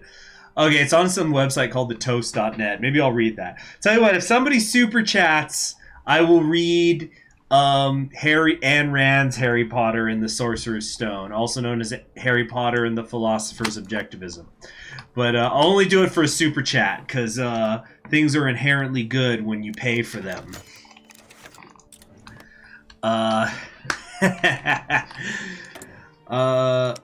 Okay. Kind of get things started here. You know, this actually doesn't matter because we're still just checking that this stuff works. Is this another fan fiction moment? Kind of.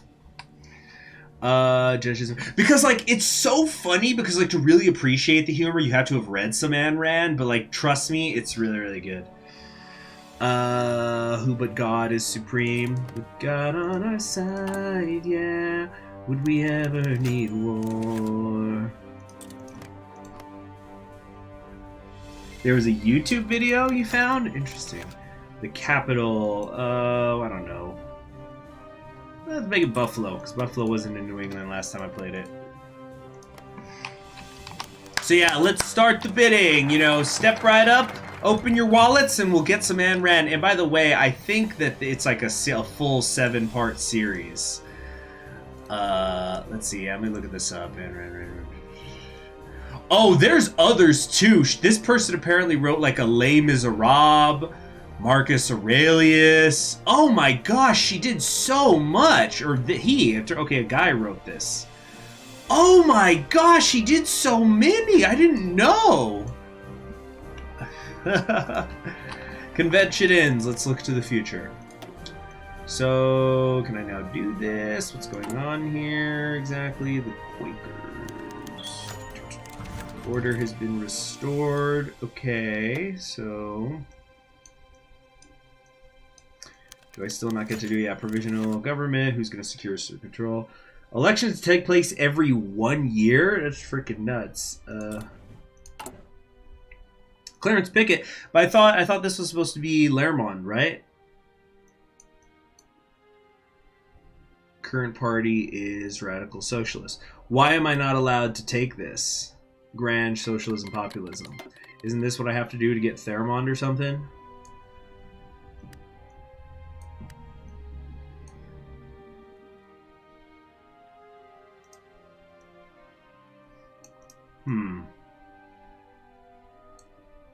Uh-oh. We don't talk about the Trudeau fanfic. What are you talking about? It's one of the great moments in my channel's history. That's what it is.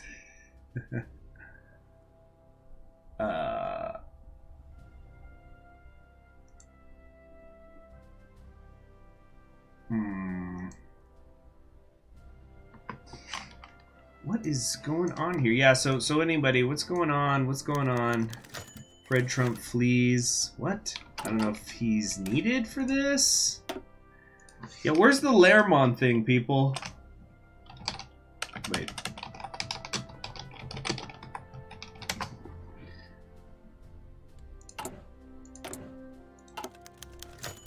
Quakers, how to get Lothrop's daughters.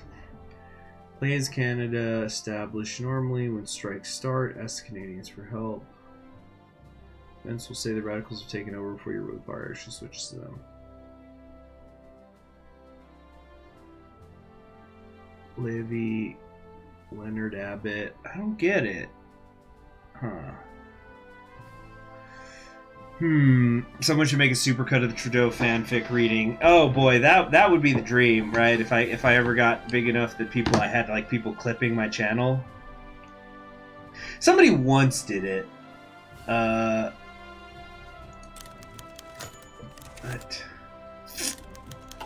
I just don't understand.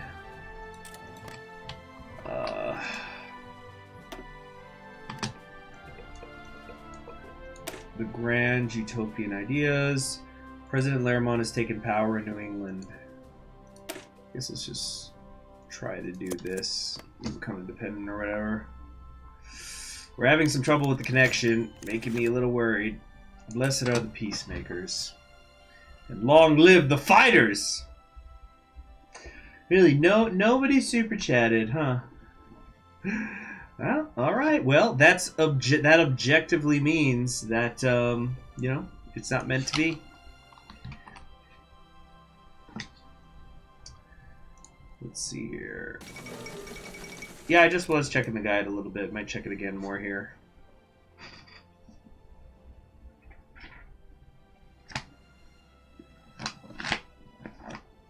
There needs to be a strike and choose the Utopians. Okay, so I guess we're waiting on that. All this just to check if it works, and we still haven't even done the poll yet.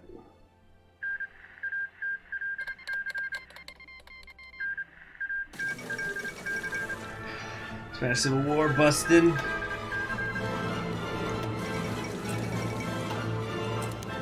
People are, oh shoot, damn it, I accidentally selected people enjoy their ears not bleeding. You know what? How about this? We need to do a little preview of the things to come. I will go ahead and read the first one. And if people like it, they can super chat for more. How about that? Or maybe I could do like some readings of it later. Like maybe that should be a thing I do. Like I just read it on its own and upload the video. All right. Oh, there we go. Necrosoft bit. Sucker. No, I'm kidding. You're great. All right. And Rand's Harry Potter and the Sorcerer's Stone. You're a wizard, Harry, Hagrid said, and you're coming to Hogwarts. What's Hogwarts? Harry asked. It's wizard school. It's not a public school, is it? No, it's privately run. Good. Then I accept. Children are not the property of the state. Everyone who wishes to do so has the right to offer educational goods or services at a fair market rate. Let us leave at once. Let's let the music play out. I think we're going to get the other pop-up here in a sec.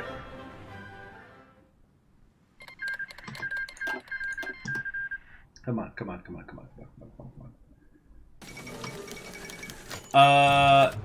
Here we go. Great strike. So, let's continue now. Malfoy bought the whole team brand new Nimbus clean sweeps, Ron said, like a poor person. That's not fair. Hold on a sec. Everything that is possible is fair, Harry reminded him gently. If he, we're just gonna sit down and read all this. Fuck it. It's my channel, and I choose the breakdown. Everything that is possible is fair, Harry reminded him gently. If he is able to purchase better equipment, that is his right as an individual. How is Draco's superior purchasing ability qualitatively different from my superior snitch-catching ability? I guess it isn't, Ron said crossly. Harry laughed. Ha ha ha ha ha ha! Cool and remote, like if a mountain were to laugh. Someday you'll understand, Ron. New scene. Professor Snape stood at the front of the room, sort of Jewishly. There will be no foolish wand-waving or silly incantations in this class. As such, I don't expect many of you to appreciate the subtle science and exact art that is potion-making. However, for those select few who possess the predisposition, I can teach you how to bewitch the mind and ensnare the senses. I can tell you how to bottle fame, brew glory, and even put a stopper in death. Harry's hand shut up. What is it, Potter? Snape asked, irritated. What's the value of these potions on the open market? What? Why are you teaching children how to make these valuable products for ourselves at a school teacher's salary instead of creating products to meet modern demand? You impertinent boy. Conversely, what's to stop me from selling these potions myself after you teach us how to master them? This is really more of a question for the economics of potion making, I guess. What time are econ lessons here? We have no economics lessons in the school, you ridiculous boy. Harry Potter stood up bravely. We do now. I'm going to stand up. Come with me if you want to learn about market forces. The students poured into the hallway after him. They had a leader at last. Okay, next scene. And please, feel free to throw more money at me if you enjoy this. Harry and Ron stood before the Mirror of Erised. My God, Ron said. Harry, it's your dead parents! Which is weird. Okay, time out. That's actually not lore. Ron would not be able to see what Harry sees in the mirror. This person should have done a little more research. Alright, getting back. Harry's eyes flicked momentarily over to the mirror. So it is. This information is neither useful nor productive. Let us leave at once to assist Hagrid in his noble enterprise of raising as many dragon eggs as he sees fit in spite of our country's unjust dragon trading restrictions. But it's your parents, Harry, Ron said. Ron never really got it. Harry sighed. The fundamental standard for all relationships is the trader principle, Ron. I don't understand, Ron said. Of course you don't, said Harry affectionately. This principle holds that we should interact with people on the basis of the values we can trade with them. Values of all sorts, including common interests in art, sports, or music, similar philosophical outlooks, political beliefs, sense of life, and more. Dead people have no value, according to the trader principle. But they gave birth to you! I made myself, Ron, Harry said firmly. New scene. Give me your wand, boy, Voldemort hissed. I cannot do that. This wand represents my wealth, which is itself a tangible result of my achievements. Wealth is the product of man's capacity to think, Harry said bravely. Voldemort gasped. There is a level of cowardice lower than that of the conformist, the fashionable nonconformist. Voldemort began to melt. Harry lit a cigarette because he was the master of fire. The smallest minority on earth is the individual. Those who deny individual rights cannot claim to be defenders of minorities. The minimum wage is a tax on the successful. The market will naturally dictate the minimum wage without the government stepping in to determine arbitrary limits. Voldemort howled.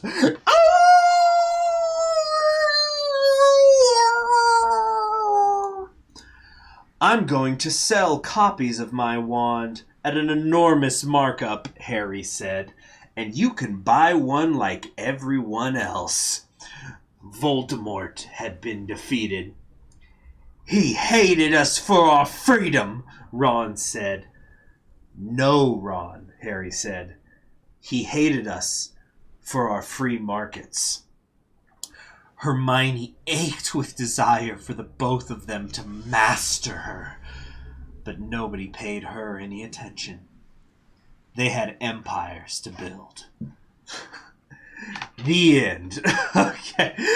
All right. So that is a chapter 1 of Ayn Rand's Harry Potter and the Sorcerer's Stone. And there's more. But thank you very much for the super chat that started that off and probably had everybody running for the hills. Yeah, let's get back to the game. So, all right. So to get we got the Great Strike going on here now. Read more. If the free market determines that I should read more, which means super chats are required.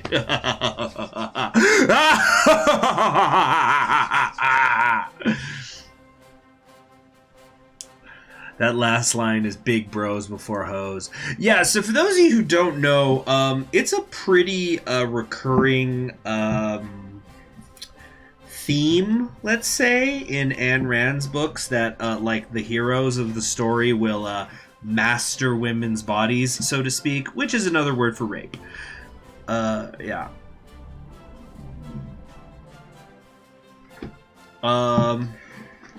Anyway, we're going to... What are we going to do? Yeah, we're trying to look at up here. Okay, so I want to get right up to England. Plays Canada establish. Okay, we got to ask the Canadians for help. Good to see suzerain capitalist rule will stay with us forever. No, not all the time, but a lot of the time for this. Yeah.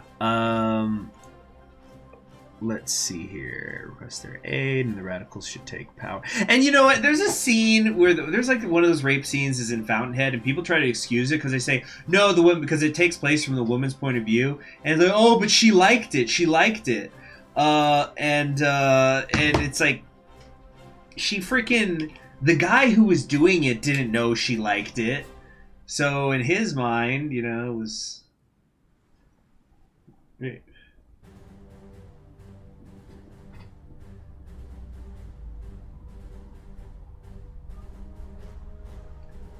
Yeah. All right. Radicals are not pop unless she thinks collectivism is rape. Yeah. God. The radicals are not pop, so we got to ask. Or no. Federalist Party request their aid. The radicals will take power. Don't accept their help if you want the Federalists. Once they take power, you decide which of the factions takes over. So,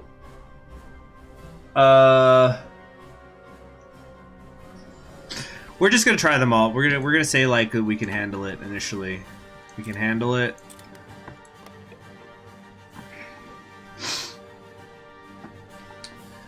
But yeah, let me pull up the Ayn Rand and the Chamber of Secrets.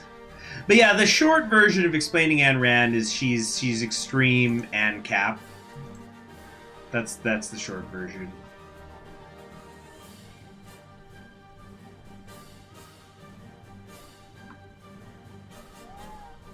Oh, Caesar, what is it?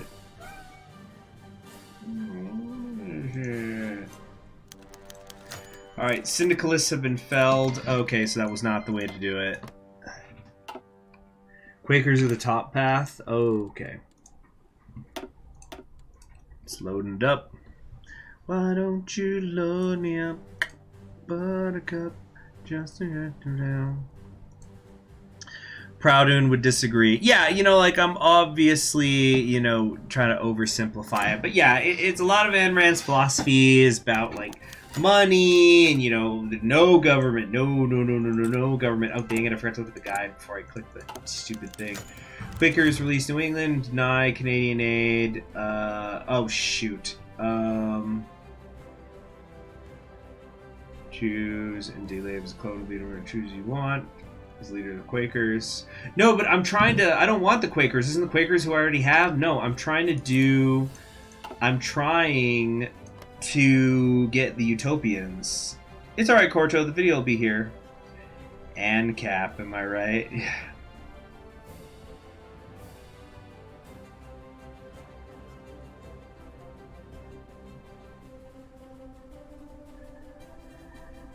I don't know here. Hold on, I gotta feed Caesar, and I'm also gonna make myself a little quick sandwich. So, BRB, everybody. Here, I'll leave you with that music again, the Sea of Dirac music. Dang it.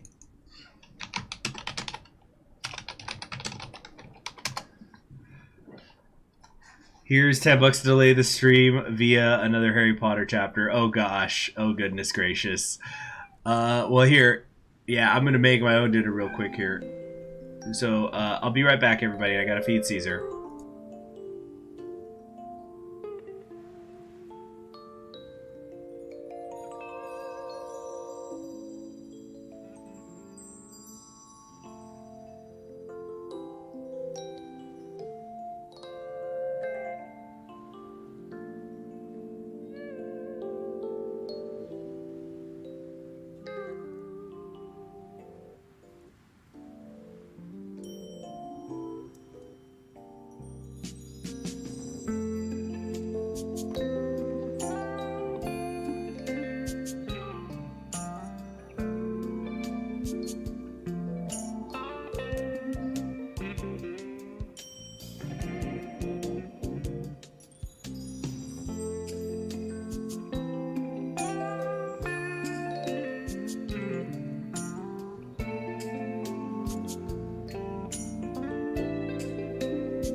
I'm back, everybody. Just gonna scarf down this sandwich and then I'll read another Harry Potter Ayn Rand fic. Alright. Try to take over. Harry Potter fan fiction with totally not porno music while fighting the American Civil War. Yeah. We need a BRB screen. You're right. I should have like switched it over to here or something. I need to set up like an intro screen, exit screen. I got a lot of plans I want to do on the channel to kind of just make things a little more high class.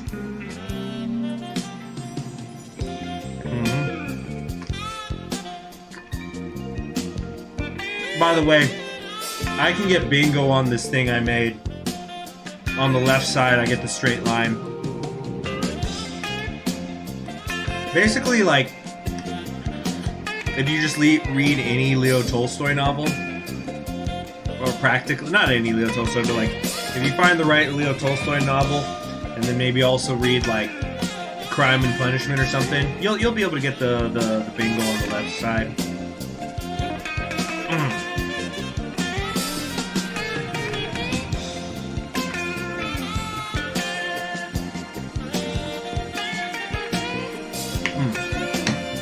Yeah, just finishing this sandwich.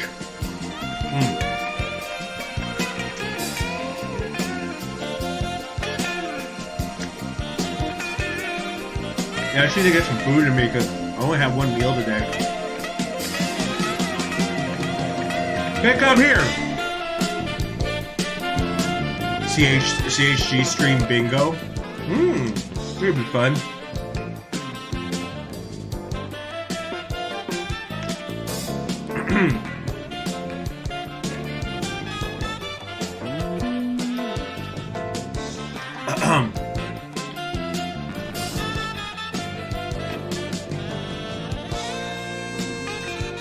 God, what an album.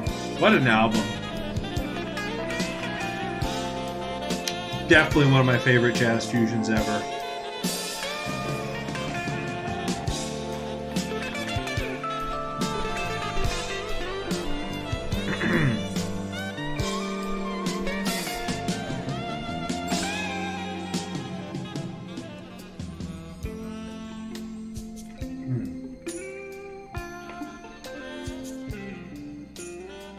By the way, since there's a decent amount of people here, who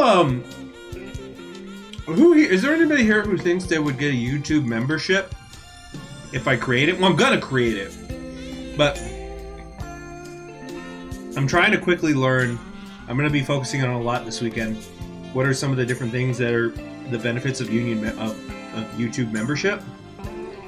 But I think what's going to be crucial, like I've been talking about custom emojis, but I think I'm going to try to do one members only stream a week. That's I think going to be really important for me to do. Like how this started with us trying to get 48 colonies to happen. Now we're reading Harry Potter and Rand fan fiction.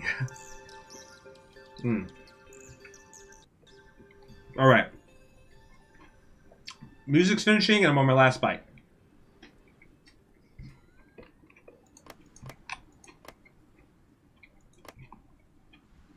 Gen 9 Pokemon games and starters. Well, is it a Game Freak game? Because I think I've said I'm not going to play no freaking Game Freak produced ones anymore. But yeah, I saw pictures of the new starters. I think they look cute.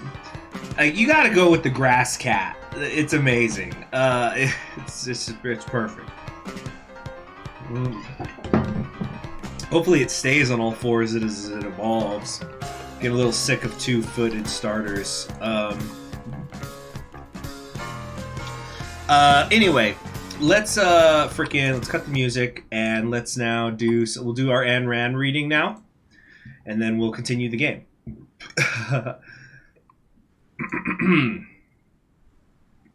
Ayn Rand's Harry Potter and the Chamber of Secrets. Steal Dad's Angulia to fly to Hogwarts, Ron cried in astonishment. Mom would never let us hear the end of it. The question isn't who is going to let me, Harry said, already climbing into the driver's seat and making an informed personal decision about whether or not he chose to wear a seatbelt. It's who is going to stop me. Smash cut scene. A house elf must be set free, sir, and the family will never set Dobby free. Dobby will serve the family until he dies, sir. Harry stared. Listen, Dobby, he explained, patiently taking a knee. Freedom in a political context has only one meaning: the absence of physical coercion. It does not mean freedom from the landlord, or freedom from the employer, or freedom from the laws of nature, which do not provide men with automatic prosperity. It means freedom from the coercive power of the state and nothing more. Almost at once, Harry wished he hadn't spoken. Dobby dissolved into wails of gratitude. Harry Potter is too good to Dobby, sir. You know, I should get the Harry Potter logo on so that people can like look at it and know that this is what I'm doing. So like, yeah, here you go, everybody. So now in the future, when people are watching the stream, they can know, okay, this is when he's reading it. So you're welcome, future people. Anybody who wants to timestamp stuff. Listen, Harry continued briskly, because I'm only going to explain this once. I'm late for Model UN Club, which I'm protesting as fascism disguised as cooperation this afternoon. Knowledge, thinking, and rational action are properties of the what, Dobby? The individual, sir, Dobby whimpered. That's right, Dobby. And since the choice to exercise his rational faculty or not depends on the individual, man's survival requires that those who think be free of the interference of those who don't, sir? Dobby asked hopefully. Exactly, said Harry. Now, since wizards are neither omniscient nor infallible, they must be free to agree or disagree, to cooperate or to pursue their own independent course, each according to his own rational judgment. Freedom is the fundamental requirement of man's mind. A rational mind does not work under compulsion. It does not subordinate its grasp of reality to anyone's orders, directives, or controls. It does not sacrifice its knowledge, its view of the truth, to anyone's opinions, threats, wishes, plans, or welfare. Such a mind may be hampered by others. It may be silenced, prescribed, imprisoned, or destroyed. It cannot be forced. Which means, Harry prompted, which means a wand is not an argument, sir, cried Dobby in amazement. You have been free this whole time, Harry said. Have a fiver. Dobby's, if anybody, just here. 1, 2, 3, 4, 5. Dobby's eyes glinted with the fire of an individual who has come to appreciate the value of money. Okay, new scene. Heard he's the heir of... Actually, you know what I'm going to do to really help you guys? Oh my gosh, I've been on the transition thing this whole time. I'm so fucking sorry. I'm so sorry. I thought that this was up right now. But here's what we're going to do. We're going to actually... I'm actually going to put the text up on the screen so people could follow along easier. Here we go. Yeah, very sorry about that. Let's get a little bit of ambient music. It's kind of quiet. Hold on a sec.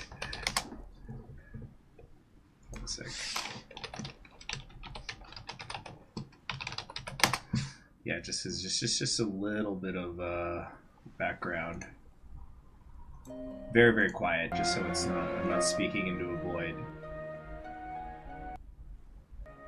There we go. I heard he's the heir of Slytherin. Let me get closer. I heard he's the heir of Slytherin, one of the girls whispered as Harry walked by. He stopped in the loose, effortless manner of a man who is at home in his own body. Excuse me, Harry said coolly. Only the man who does not need it is fit to inherit wealth. The man who would make his own fortune no matter where it started. If an heir is equal to his money, it serves him. If not, it destroys him. He held his head in the manner of one who takes his beauty for granted, but knows that others do not. This really is right out of her books, I swear.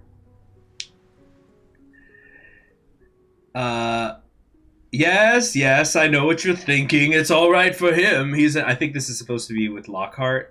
Yeah, with Lockhart. Yes, I know what you're thinking. It's all right for him. He's an internationally famous wizard already. I'm going to turn this up just a little bit. But when I was 12, I was just as much of a nobody as you are now. In fact, I'd say I was even more of a nobody. I mean, a few people have heard of you, haven't they? All that business with he who must not be named. He glanced at the lightning scar on Harry's forehead. I know. It's not quite as good as winning Witches Weekly's Most Charming Smile Award 5 times in a row as I have. But it's a start, Harry. It's a start. A creative man is motivated by the desire to achieve, not by the desire to beat others, Harry said from a davenport in the corner, half lying, sprawled limply like a kitten. This is straight out of Ayn Rand. Her characters never just sit in a chair. They're always like lounging a little bit, you know, that effortless lounge, but kind of there's like a little bit of tension to it. It had often astonished Lockhart. He had seen Potter moving with the soundless tension, the control, the precision of a cat. He had seen him relaxed like a cat in shapeless ease, as if his body held no single solid bone. People think that a liar gains a victory over his victim, Harry continued. What I've learned is that a lie is an act of self-abdication, because one surrenders one's reality to the person to whom one lies, making that person one's master, condemning oneself from then on to faking the sort of reality that person's view requires to be faked. The man who lies to the world is the world's slave from then on. There are no white lies. There is only the blackest of destruction, and a white lie is the blackest of all. You have no eye, Harry said abruptly and rose to leave. You barely exist. How are we feeling about this? Has everybody left the stream yet? Okay. Alright, new scene. You see, that's what I admire about you, Harry. You always know. Drop the compliments, Hermione. But I mean it. How do you always manage to decide? How can you let others decide for you? But you see, Harry, I'm never sure of myself. I don't know whether I'm as good as they all tell me I am. I wouldn't admit that to anyone but you. I think it's because you're always so sure that I didn't know it before, but it's because I've never believed in God. Come, talk sense. Hermione twisted the emerald cuff on her thin wrists. All women have thin wrists in Ayn Rand novels. Because I love this earth. That's all I love. I don't like the shape of things on this earth. I want to change them. For whom? For myself. Kiss me, you fool! Hermione cried. Harry did, efficiently. Just...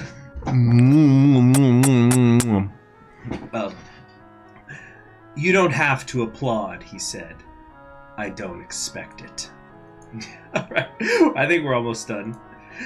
In a capitalist system, Dobby began, unfaltering. So people are still here because they want to see me get better. Oh gosh. Dobby began, unfaltering. He took a shot. He shot a look of unswerving devotion to Harry. Harry was used to such looks, as a man who behaved as he wished and not as others did. And according to the dictates of the market, Harry prompted, And according to the dictates of the market, Jobby continued, drawing himself up to his full 2 feet 3 inches and jabbing Mr. Malfoy directly in the chins. The bots are back. Dobby is already an independent agent and may offer his services at whatever price he deems fit to whatever consumer wishes to procure them. Dobby is a free elf under capitalism. Mr. Malfoy's jaw gaped open like the mystic and the irrationalist that he was. It was funny, Draco remembered. At one time he had wanted to be an artist. It was his mother who had chosen a better field in which to exercise his talent for drawing. Wizardry, she had said, is such a respectable profession. Besides, you meet the best people in it. She had pushed him into his career. He had never known when or how. It was funny, thought Draco. He had not remembered that youthful ambition of his for years. It's funny that it should hurt him now, to remember. Well, this was the night to remember it, and to forget it forever. Yeah, free elf under capitalism, you liking that? Wizards, he thought, always made brilliant careers, and once on top, did they ever fail? He suddenly recalled Henry Cameron, caster of great spells 20 years ago, old drunkard with offices on some waterfront today. Draco shuddered. Dobby is an end unto himself, the elf chuckled as he capered down the hallway. Dobby is dedicated to his own values. Cheer up, Harry said to Draco. Have a $5. And that's the end. Hashtag Harry Potter. Hashtag J.K. Rowling. Hashtag the Fountainhead. Hashtag values. Alright, yeah, so Tenebrae, good to see you back. Yeah, like you said, you were putting in, Cash was putting in that work.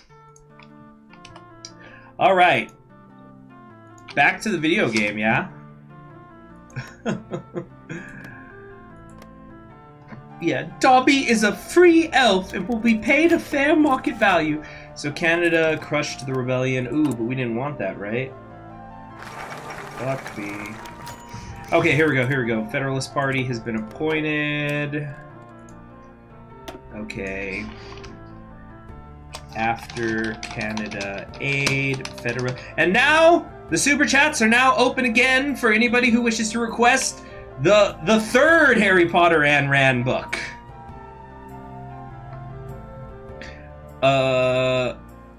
After aid, Federalists decision. I think we lost nearly half the audience during the reading. You see, they couldn't accept the principles of objectivism. Didn't mean for that to happen. Oh, they'll be back. Alright, so then I think we want to say... wait, no, let's kind of check this again. First Credits Reno, Sofa, Lothrop plays Canada. Request their aid. The radicals should take power. Don't accept or hate anything more failus. With take power, you can decide which faction takes over. Events will say the radicals take over before your ruling party actually switches to them. So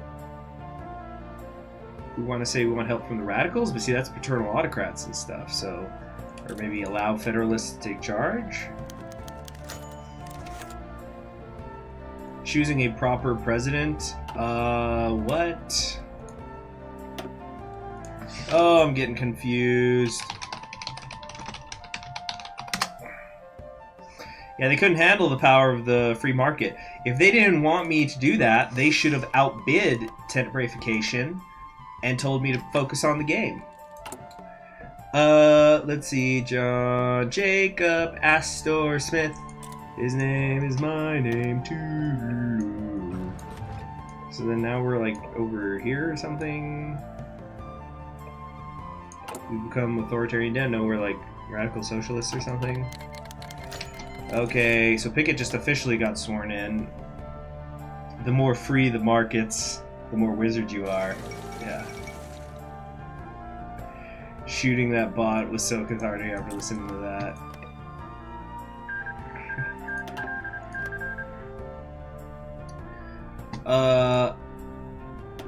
Okay, but yeah, in lieu of more super chats for more Ayn Rand readings, we're still trying to figure this out. So it's saying we go here. Crossoff says, I'm going to abstain from donating to request the 3rd chapter for now.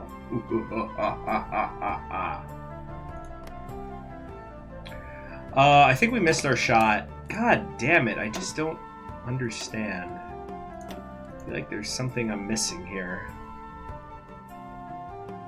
Oh, that's cool.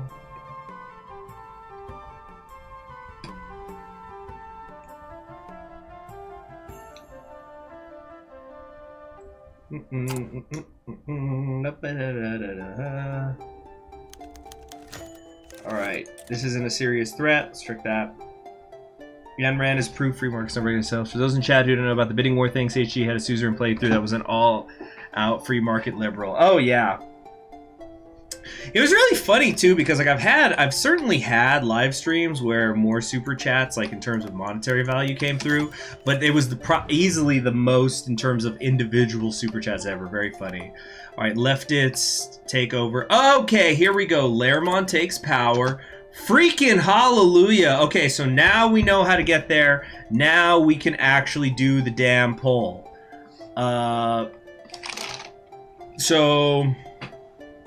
Okay, New England path for campaign, and then after this we'll end the stream for the day. So we can do 48 colonies or Lermont.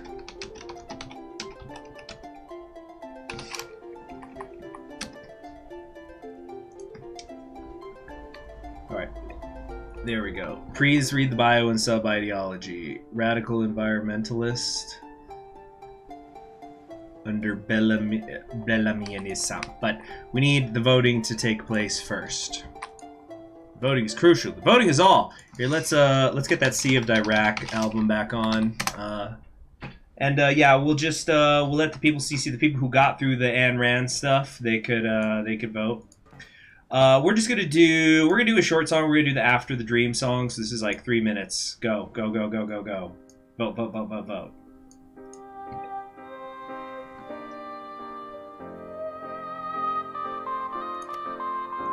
Yes, vote, vote, vote. See, the people who stuck around, they get to vote.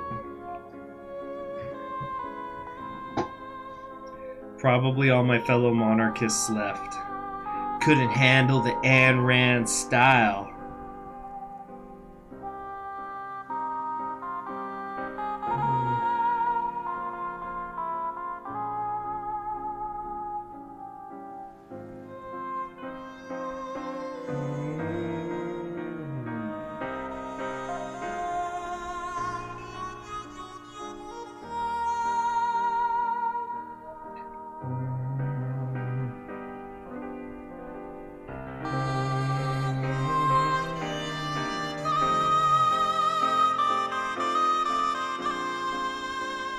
Okay, it's pretty neck and neck, everybody, so get voting.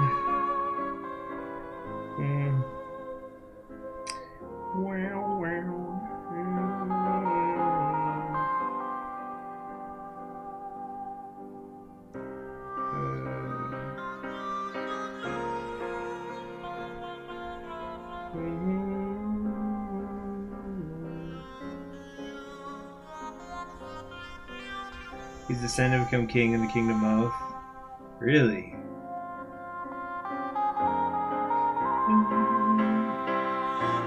There really is not a bad song on this album. Like, Win the Minority, which is that funky one for 8 minutes, is like the least good. You got a freaking hell of an album. I actually can't vote in my own polls. I don't think. Let me try. Yeah, no, I can't vote. I can vote on polls in the community tab, which is kind of pointless because it's just one vote and there's going to be like hundreds of people voting in there. But yeah, I can't vote. It's 50-50 right now, people. Come on.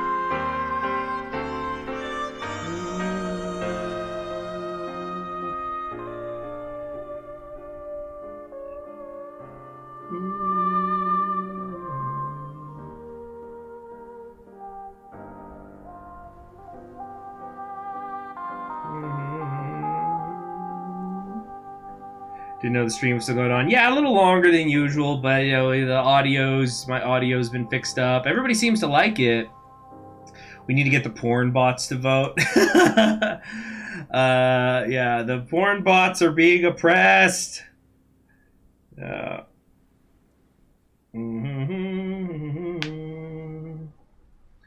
many polls are in the chat? You can only have one poll going active at any one time.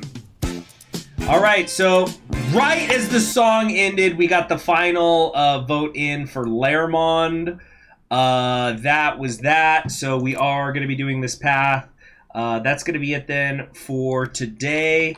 Let's just read this guy's bio real quick. So he's a radical environmentalist. All right, yeah, actually, let's play the funky music to celebrate people who were on the winning side of the vote. But yeah. 48 colonies, 1775 is young again, yeah. But let's see here. Norman Wallace Lermond, a man equally concerned with nature and politics. Norman Wallace Lermond has had a long history with both. From 1880, he became involved in farmers' organizations, the Populist Party, and even founded the Socialist Party of Maine in the 1890s. Though his later attempts to start a utopian socialist colony in Washington state were unsuccessful, Lermond came back to New England and built a socialist movement in the region that was never directly tied to syndicalism.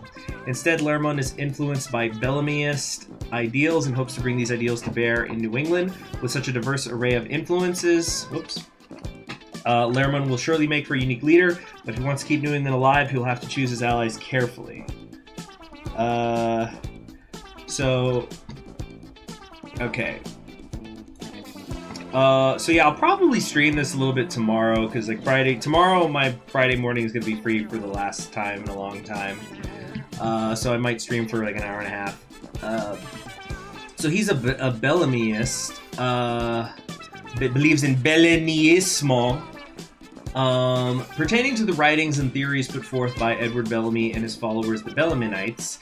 Bellamyism, or Bellamite thought, is a homegrown American form of utopian socialism fled to agrarian pursuits and cooperativism under a populist and progressive society.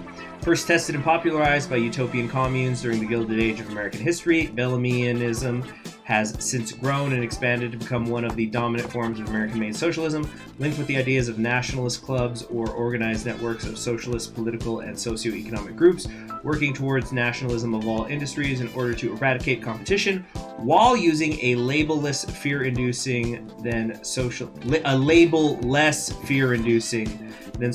to the American public. Bellamyite thought seeks to bring humanist, environmentalist, populist, socialism to all. Probably supposed to say populist and socialism, that'd be more proper grammar, to all, while tempering society against our natural sins and vices in order to build a new utopia. They're hippies, they're utopians.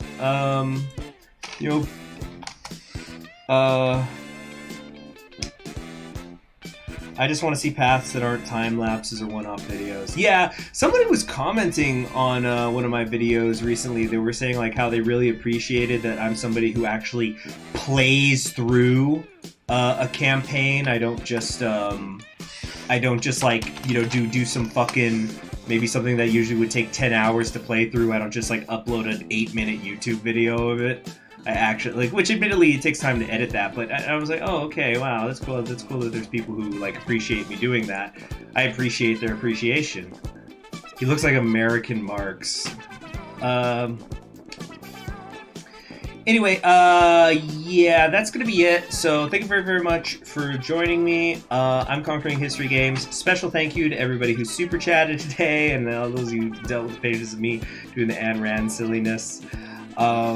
You appreciate the back history, such as my Kaiserreich Million campaign. Yeah, and I want to start getting more into that. I want to do that more, because I got a lot of good positive feedback on when I did, like, instead of doing, like when I did New England last time, instead of where I did every single state all at once, I did, like, one state every episode, so I would just talk for, like, 5 minutes at the beginning. So yeah, I feel like I'm being more receptive to what people want in a way that's still keeping things my own. And like I said, April's going to be a big month.